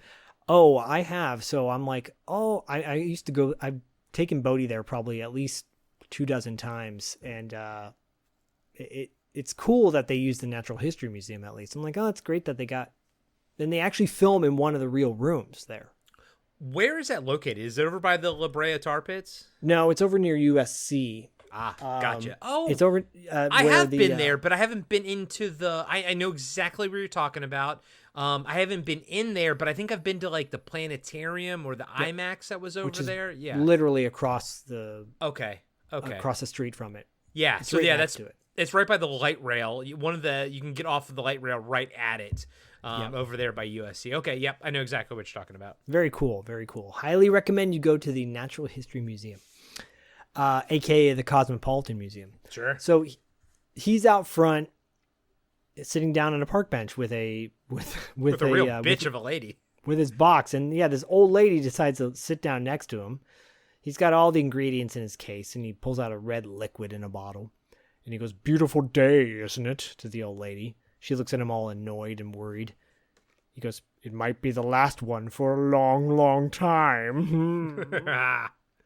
Cut to back to the police station where the same officer who got his car blown up, poor guy. I got to call this one out. So the officers lead him into the interrogation room. Adrian kind of like does, because he's handcuffed, he kind of does the William Shatner, hammer hit, hammer punch, knocks him out, and then he goes running out of there and he barrels through like 3 cops, and I love how he goes woo as he does it. He's so happy to be an evil henchman. Adrian is my favorite character in this whole movie. And he's great. I love his woo as he runs through them. Yeah, he charges out. They're shooting at him, but it's not doing anything because he's, what would have been funny is when everything wears off, all those gunshots appeared.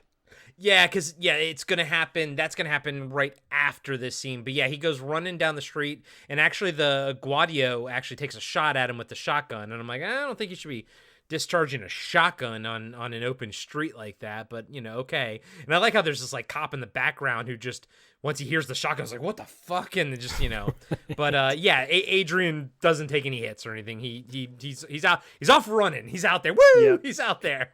He's got everyone going after him as well. Yeah. Cut back to Mordrid in Central Park. And he light shoots from his body, and he kind of zooms off into space to astral plane. Cut back to the Cosmopolitan Museum. Cabal checks his watch. He stands with the vial of the red liquid that he had, and he drops the vial on the ground and crushes it with his foot, and he goes, "Sorry, Adrian. Now you're like every other human being again. Pity." Because he didn't give him 12 hours. He gave him less than 12 hours. Yeah, I didn't understand that. I was like, just let him, like, keep him as, indestructible until you complete your task. Like, why end it now? And, and it's funny because that glass that the red liquid was in, I don't think it's blood, but it's something different. From one angle, it looks really neat and everything, but when it lands on the ground and rolls over, you can tell it's just a scientific test tube. And, because it has like these like markers on it for, whatever, measuring. Yeah. And I was like, and I'm like, because originally you think it's supposed to be some sort of old school alchemistry type of thing, but it's really a test tube. And I'm just like, okay. I don't care ultimately, but at the same time, it's just another thing to call out, But yes, going back to the story, why didn't he just give him the full fucking time? Like he probably still needs him at this point, Maybe, or maybe he already got to his destination, so he's got everything he needs, right? Yeah, okay. It was weird. It didn't need to happen because I also too. I would have assumed that when the power does wear off in a little bit at the end with Adrian, I would have just assumed it was just the natural progression of those 12 hours. I didn't need him to artificially take it away. Yeah, no, I agree. But he's at where he needs to be, because the next scene we cut to is Cabal inside the Natural History, the Cosmopolitan Museum. And the room he's in now, that room actually still looks like that. It's got that statue in the center of the woman holding up like earth. That statue's still there at the museum. Does it have the T-Rex and the Mastodon bones next to it? It does not. Those are in another room. They're in the room adjacent to it. Okay. So that room is just like a circular room. Actually, that room, I don't think it has like some pillars around it that have artifacts on it, but it's pretty open as well. Okay. But yeah, but in that room that Cabal is in, there is a giant T-Rex bone skeleton, and then a woolly mammoth, right? On the other, or like a skeleton. Yeah, or mastodon, whatever it is. And you can tell by the way that the shot is that they're not really there, but it's a really good like the stop motion stuff in this movie is amazing because this is such a low budget film that they were able to actually pull it off as well as they do. And this establishing shot is necessary to kind of make your head believe. Right. Cabal walks up to the statues while a little boy with a sweet mullet is with his mom. And the little boy goes, man, they were giants. And Cabal goes, it's funny. I remember them as being much bigger. And the little boy, and Cabal walks off, and the little boy goes, dickhead. Yeah. And the mom scolds him. It's hilarious. It's a funny little moment. And I gotta say, man, that kid's haircut is 2023 contemporary. I have seen, because he's got the mullet, but it's like shaved on the side, and I've seen people with that haircut now, and I'm just, you know, you live long enough to see the same styles come back around, and it's just like, holy fucking shit. Everything comes back around, good and bad things. Yep. Book burning is coming back around. Fascism comes back around. Yeah. Right. So after that, you hear a guard yell out, sorry, folks, 6 o'clock. Museum's closed. 6 o'clock? Goddamn. Right? Goddamn. Everyone starts to move on out of the exhibit except for Cabal. He stops before a cabinet with the sorcerer and alchemist's stone, the philosopher's stone, right? Cabal rubs his hands over the glass case and he goes, at last. And a guard walks up to him and says, excuse me, sir, it's time to go. Closing time. The guard walks off, and then Cabal shoots a light at the glass around the philosopher's stone and shatters it. And then Brian Thompson does a great job of pretending that a styrofoam prop is a heavy, stone as he picks it up. But you can kind of tell by the weight of it that it weighs next to nothing. But I love it because Brian Thompson works it, man. He acts his way all the way over where he kind of picks it up and drops it where he puts it on the altar.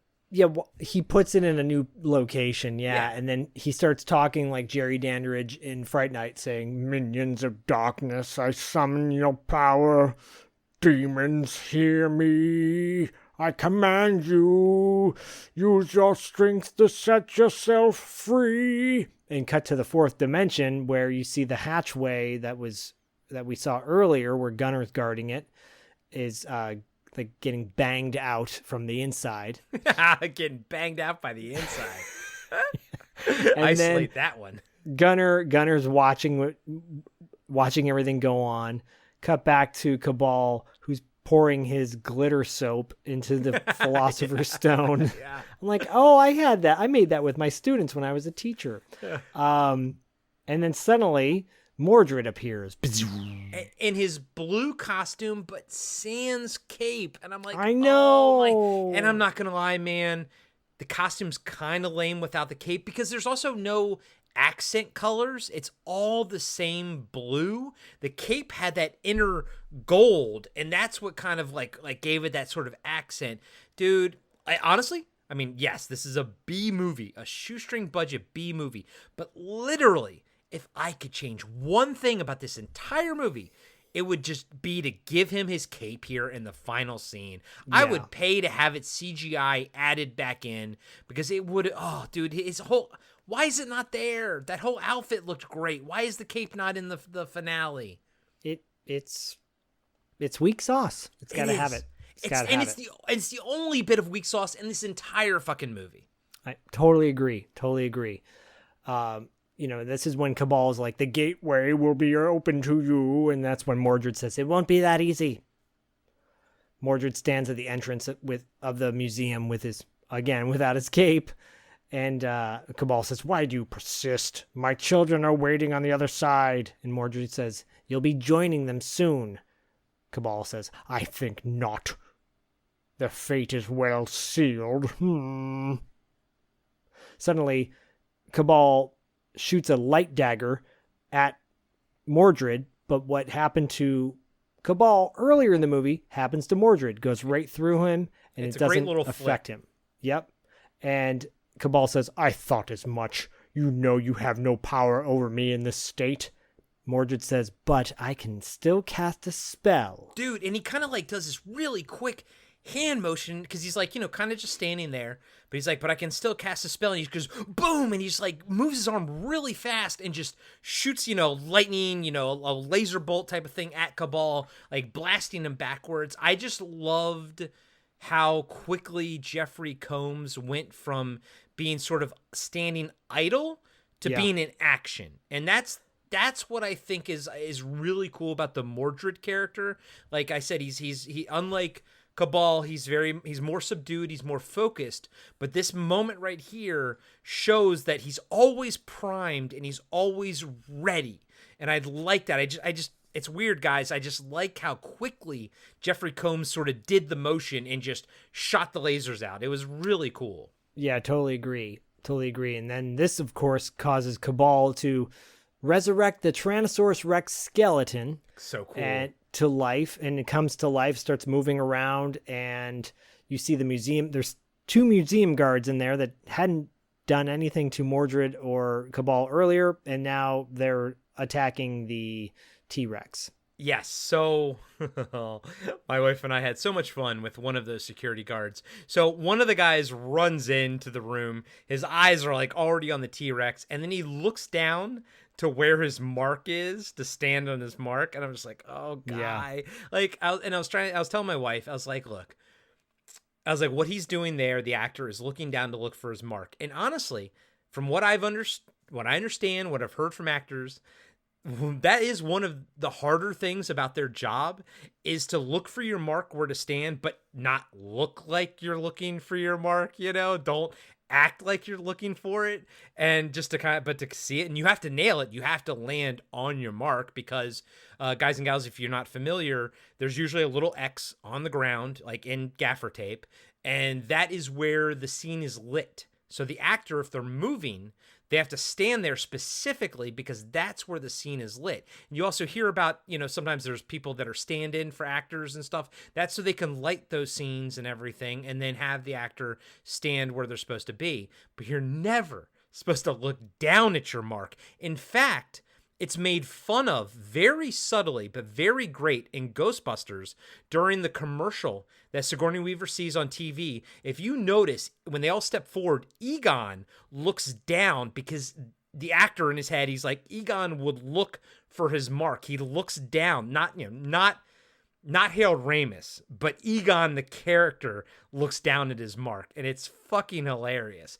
But here, this one security guard, he wasn't supposed to, but he does. No, and he'll be killed soon. So yes, he gets eaten, and it's like it's a claymation dude, and I love it because I love stop motion and I love claymation. You and I, Zach, we talked about it on the last episode of TV Obscura with the fruit roll-ups and the Wrinkles commercial. I'm a big fan of claymation, man. Yeah, no, it's so great, and the one guy gets eaten by T-Rex. And Cabal's having a great time, saying, my friend will eat your charges. They're the ones you've sworn to protect, right? And at one point, Cabal even calls out, like when he resurrects the T-Rex, he's like, isn't our powers magnificent? He's very impressed by his own powers, and I like that. Yeah, he says, God, our powers can be so amusing, basically. Yeah. And so he's yelling at Mordrid. It's because Mordrid's watching all of this go on, but he can't really do anything about it, or isn't doing anything about it yet. He goes, how's it feel to be so helpless? You're just a wisp of smoke. Mordrid says, not quite. And Cabal says, all the elements are in place, Anton. The raw diamonds of Earth, the platinum, sister of gold, and now plutonium. A touch of the element that mankind has twisted into their ultimate weapon. I like that he points out that plutonium, is terrible. No, I think that's really cool because even Mordrid mentions it earlier. It depends on the spell, but he's like, one hand is blood, the other hand, like the opposite end of that spectrum is, plutonium or something. Because we alternate, like we fucked with it, whereas blood is pure, plutonium is altered and affected by us. Right.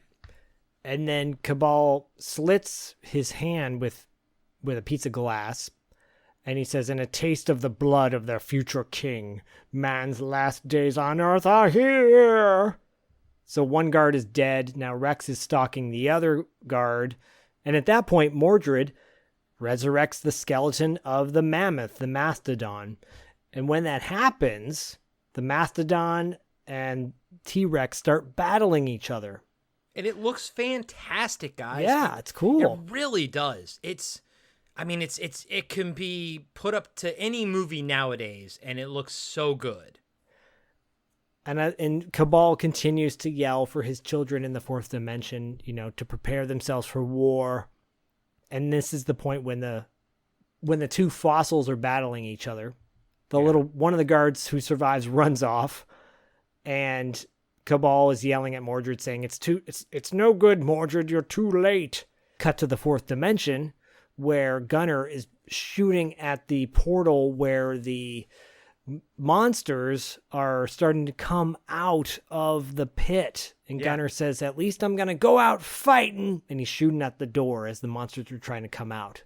And they're all like stop motion. And one of them, the one that's in the back, is one of the stop motion werewolves from The Howling. That was in the IMDb, did you know type of thing, trivia. And rewatching it, I'm like, oh yeah, I noticed it. But it was good they put it in the back. It wasn't one of the four creatures. You just gotta wonder, how does that happen? Like, did they just? I forgot who. I don't remember if it was Stan Winston or Rick Baker who worked on The Howling. But how do you just acquire one of the stop motion werewolves from that final scene and then just put it into here? It's just it's. I just find that factoid to be interesting. Well, it makes me wonder if David Allen worked on The Howling. That's a good and point. He did. There you go. So because I know which shot it is. It's when they, after the werewolf attacks the car and they get away, and you see those two or three werewolves in the street, kind of like walking around and howling. That's stop motion. He must have been brought in for that one, and he just kept the model. Genius, fucking genius. Don't throw anything away. Yep. Be a hoarder. No, I'm kidding. Yeah. No. With toenails and everything. It's exactly. It's really wild because Cabal is excited. He's like, "My children are loose on your world." So, they're basically going to take a portal to Earth at this point. But suddenly the mammoth is fighting the T-Rex and knocks the T-Rex down to the ground. Cabal kind of teleports on top of the altar. It was kind of unnecessary, but he was behind the altar, and then all of a sudden he teleports on top of it. Yeah, suddenly he's on top of the altar, freaking out, getting excited, and Mordrid says... Because script-wise, they have to get him into position for the tusk. Exactly, because Mordrid goes, "You didn't win." And Mordrid suddenly unleashes a bolt of energy that makes the mammoth turn away from the T-Rex with its long tusks and eye Cabal and move towards him. Suddenly, out of nowhere, the mastodon mammoth thingy thrusts his tusk right into Cabal, killing him instantly. Yeah, right into his gut, just like butter, like a hot knife through butter. That mastodon put his tusk right through his stomach. It's cool because he disappears, but there's still Cabal disappears in a flash of light. But I like how there's still blood on the end of the tusk of the mastodon. Yeah. So he explodes into a ball of light, and you hear him kind of moaning and screaming as you see the light go into the prison that's holding the other monsters, and the prison door closes, slams shut, and then Gunnar shoots off a few more rounds at it, and he goes, "Well, I'll be damned. I did it." And he kisses his own amulet. I love the fact that Gunnar thinks he did it. That's great. What a great piece of dialogue. Yeah, it's great. I love it. Bravo, dude. You win. You win the day. You win a no prize. Cut back to the museum, and the T-Rex and the mammoth both collapse and crumble into lifeless bones.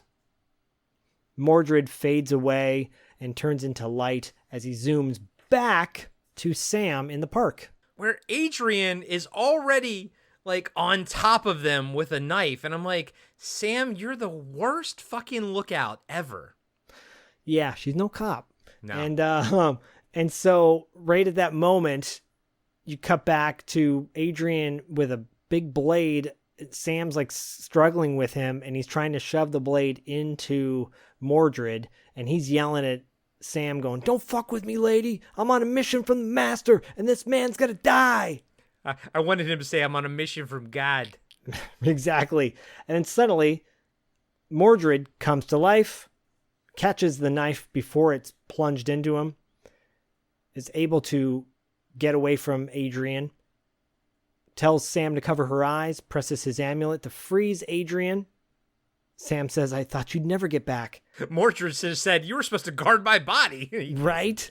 Yeah, so much for that. She goes, this guy says he was from his master to kill you. Mordrid goes, his master is dead.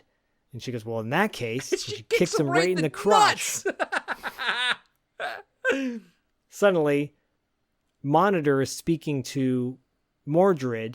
Sam can't hear it. Monitor goes, you've done well, Mordrid, but you must cross over now. Mordrid goes, why? You have revealed too much to the mortals. Your capture will jeopardize all future missions. I command you to the other side. And then he turns to look at Sam and he goes, Sam, I'm sorry, but... And Sam goes, well, Anton, who are you talking to? Mentor goes, I command you. You must obey, Mordrid. Mordrid goes, I know. Just let me explain. And he looks at Sam and he goes, Sam, I have to leave. And Sam's like, okay, well, we'll go together. And Mordrid goes, well, where I'm going, you can't come. Sam says, tell me what kind of weirdness to expect and I'll handle it. I think I've done pretty good so far. And Mordrid smiles. He goes, you've done a lot more than that. I'll see you again, I promise. Take care of Edgar. Suddenly Mordrid vanishes. And I'm like, give her the fucking password to your key card to get in. She's like, what? What about the key? How am I supposed to help Edgar? The key? Hello?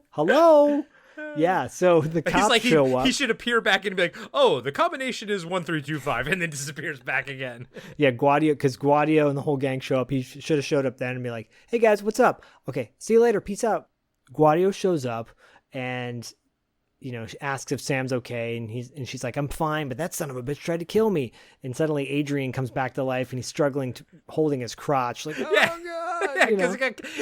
And I liked, and the funny thing is when he was frozen, he had a different face. When she kicks him in the crotch, he kind of has a grimace, so it was a great, because even though he's frozen, his face changed.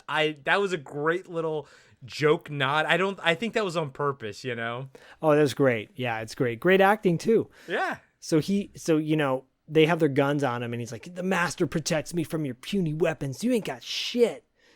And Guadio's like warning him. He's like, quiet down, put the knife down, because he still has his knife. And then he shoots Adrian in the leg. And then Adrian's like, Jesus Christ, it hurts, man. Guadio's like, no shit, Sherlock. No shit, motherfucker. So then he turns to Sam and he's like, where's Mordrid? Sam goes, I don't know. Guadio goes, the guy kidnapped you at gunpoint. You didn't see which direction he went? Sam goes, I turned and he was gone. Guadio goes, just like magic, huh? Sam goes, in a way, yeah. Guadio goes, come on, I'll give you a ride home. Sam goes, no thanks. I think I'll just walk. And Guadio goes, I want you in my office tomorrow. I'm going to find him, Sam. Sam goes, you probably will. You're a dedicated cop. It fades to black. Yeah, I actually kind of like that. I like that. I felt he was earnest when he was like, I'll take you home. But at the same time, I like that she didn't take him up on that, because he didn't earn that. He's been a dick the whole time, even though that moment I think he was earnest about it. And he's still hitting on her though. That's his way of like, come on. Yeah, I mean, I didn't take it as such, and I did like how she was like, oh, I believe you will, because I do think you're a dedicated cop. I just liked it. I just liked that it didn't end with her saying like, fuck you or something, Yeah. No, I agree. But she's like, I'm good. I can walk home. Yeah, but ultimately, fuck you. Yeah. Cut to Christmas time in New York. Hey, this is a Christmas movie. It is. Oh yeah, just like Trancers. Yeah. Technically, you get a nice stock footage shot of Washington Square with a tree in the background. Yep. You cut to Sam and Mordred's apartment talking to Edgar.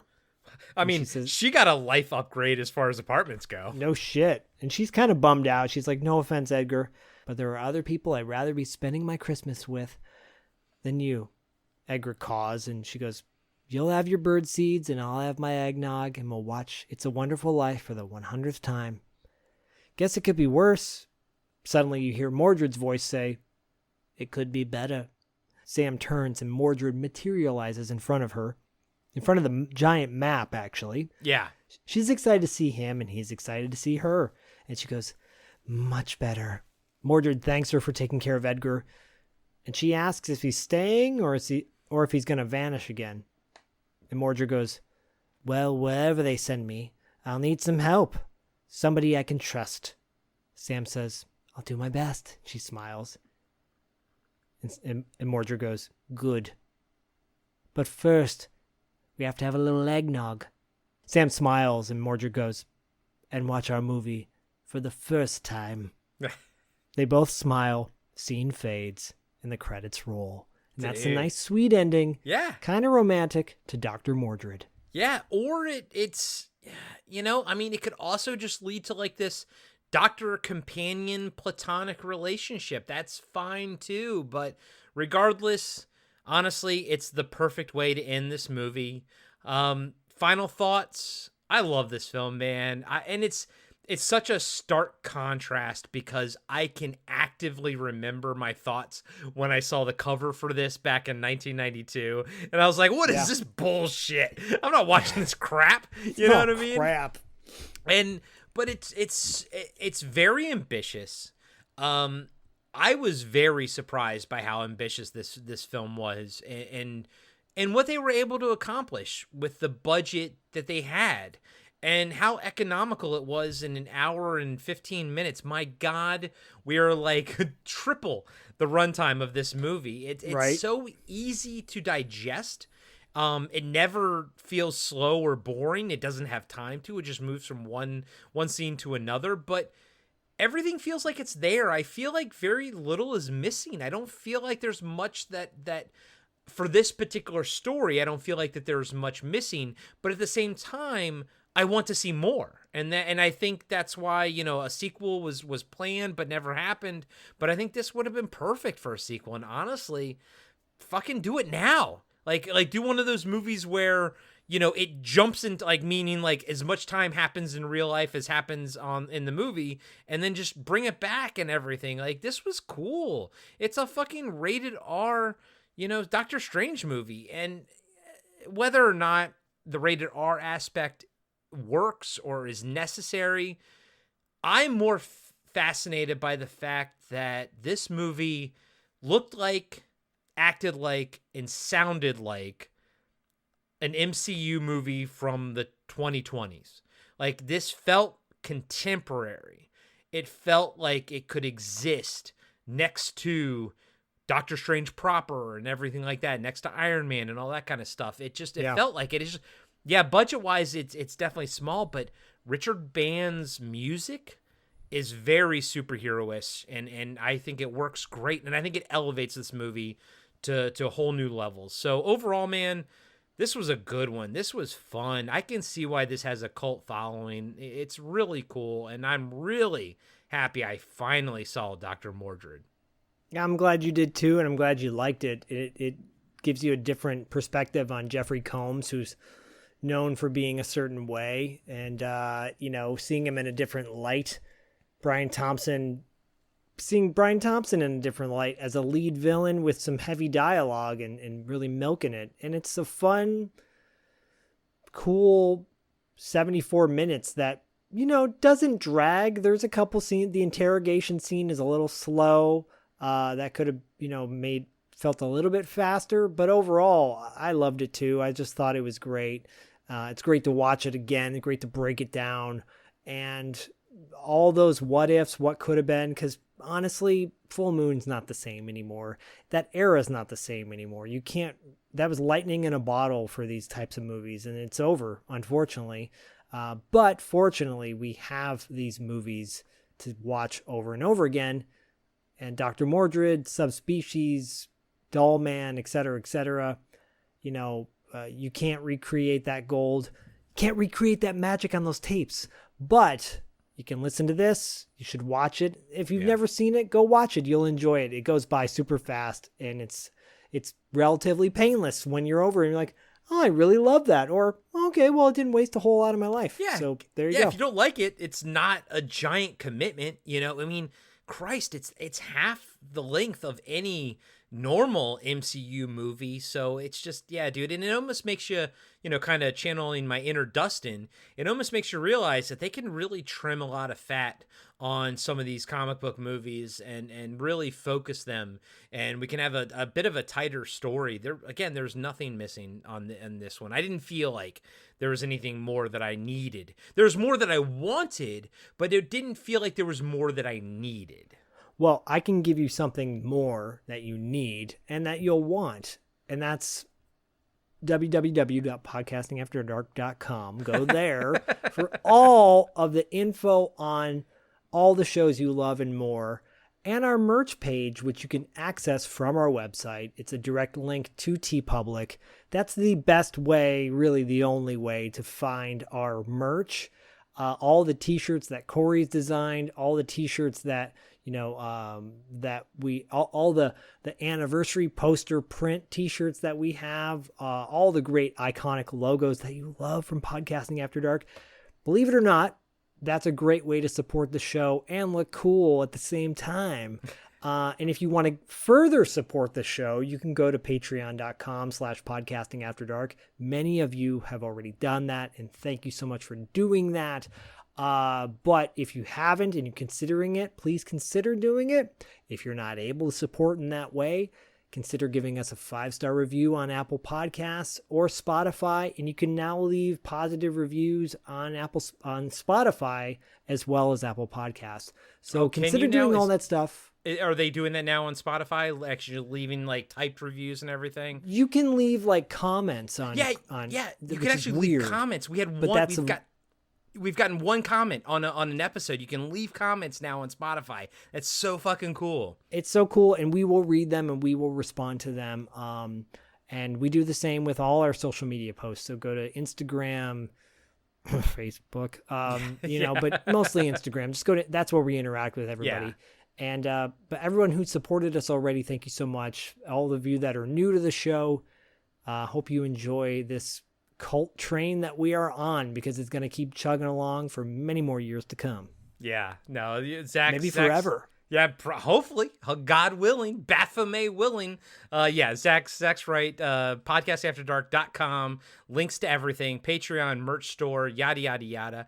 But also, Zach's got another podcast, $2 Late Fee. You can go to $2latefee.com. That's TWO. And same thing over there. You can find links to their Patreon page. You can find links to their merch store over there. You can find links to all the podcatchers and everything like that. And same thing applies to $2 Late Fee. If you like that show, please support them on Patreon. Dustin and Zach do a great job over there. I'm a Patreon supporter. I fucking love them. I also love Territory Marks. It's kind of like TV Obscura on the Podcasting After Dark feed, where it's on the $2 Late Fee feed. Say that 5 times fast, right? As well. But it's a great show. I love it. I'm learning a lot about wrestling from the Marks, from the territories. Everything outside of WWF, essentially. All the different territories and everything. It's a monthly show, kind of like TV Obscura is on Podcasting After Dark. But go over to $2latefee.com. Check out their Patreon, check out their merch store, check out all the shows that you guys have going on over there. Of course, check out the crossover episodes that we have and everything. And we have another one coming this year as well. And it's going to be fun. It's going to be a great time. And thank you all so much for supporting both shows, for supporting $2 Late Fee and Podcasting After Dark. We love you all. You guys are all the heroes. You're the sorcerers of Podcasting After Dark and $2 Late nice. Fee. And as always, we'll catch you on the dark side, in the 4th dimension. Someone say 4th dimension? Ha! I can take them all on. Bang, bang.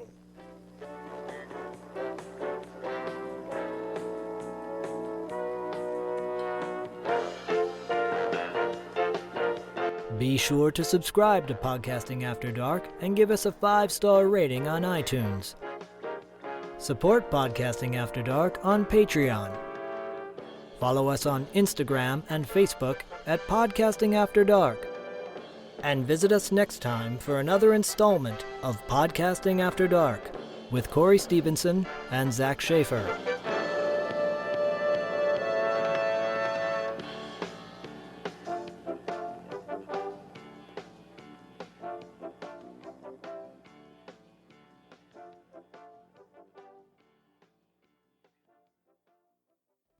I'm John, and I'm the host of Action Action. Every week, I'm joined by James. Heyo. And Dustin. Hello. And each week, we review, debate, and rank a different action movie. We're creating the ultimate list of action movies. From awful to awesome. So if you want to hear three more white guys with beards talk about action movies. And argue about where they belong on our list. And decide you hate us because we made fun of your favorite movie. Join us every Tuesday, and you can find us on your favorite podcatcher. And Steven Seagal is a joke.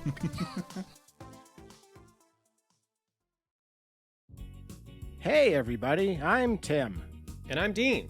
And we're the hosts of Talking Back.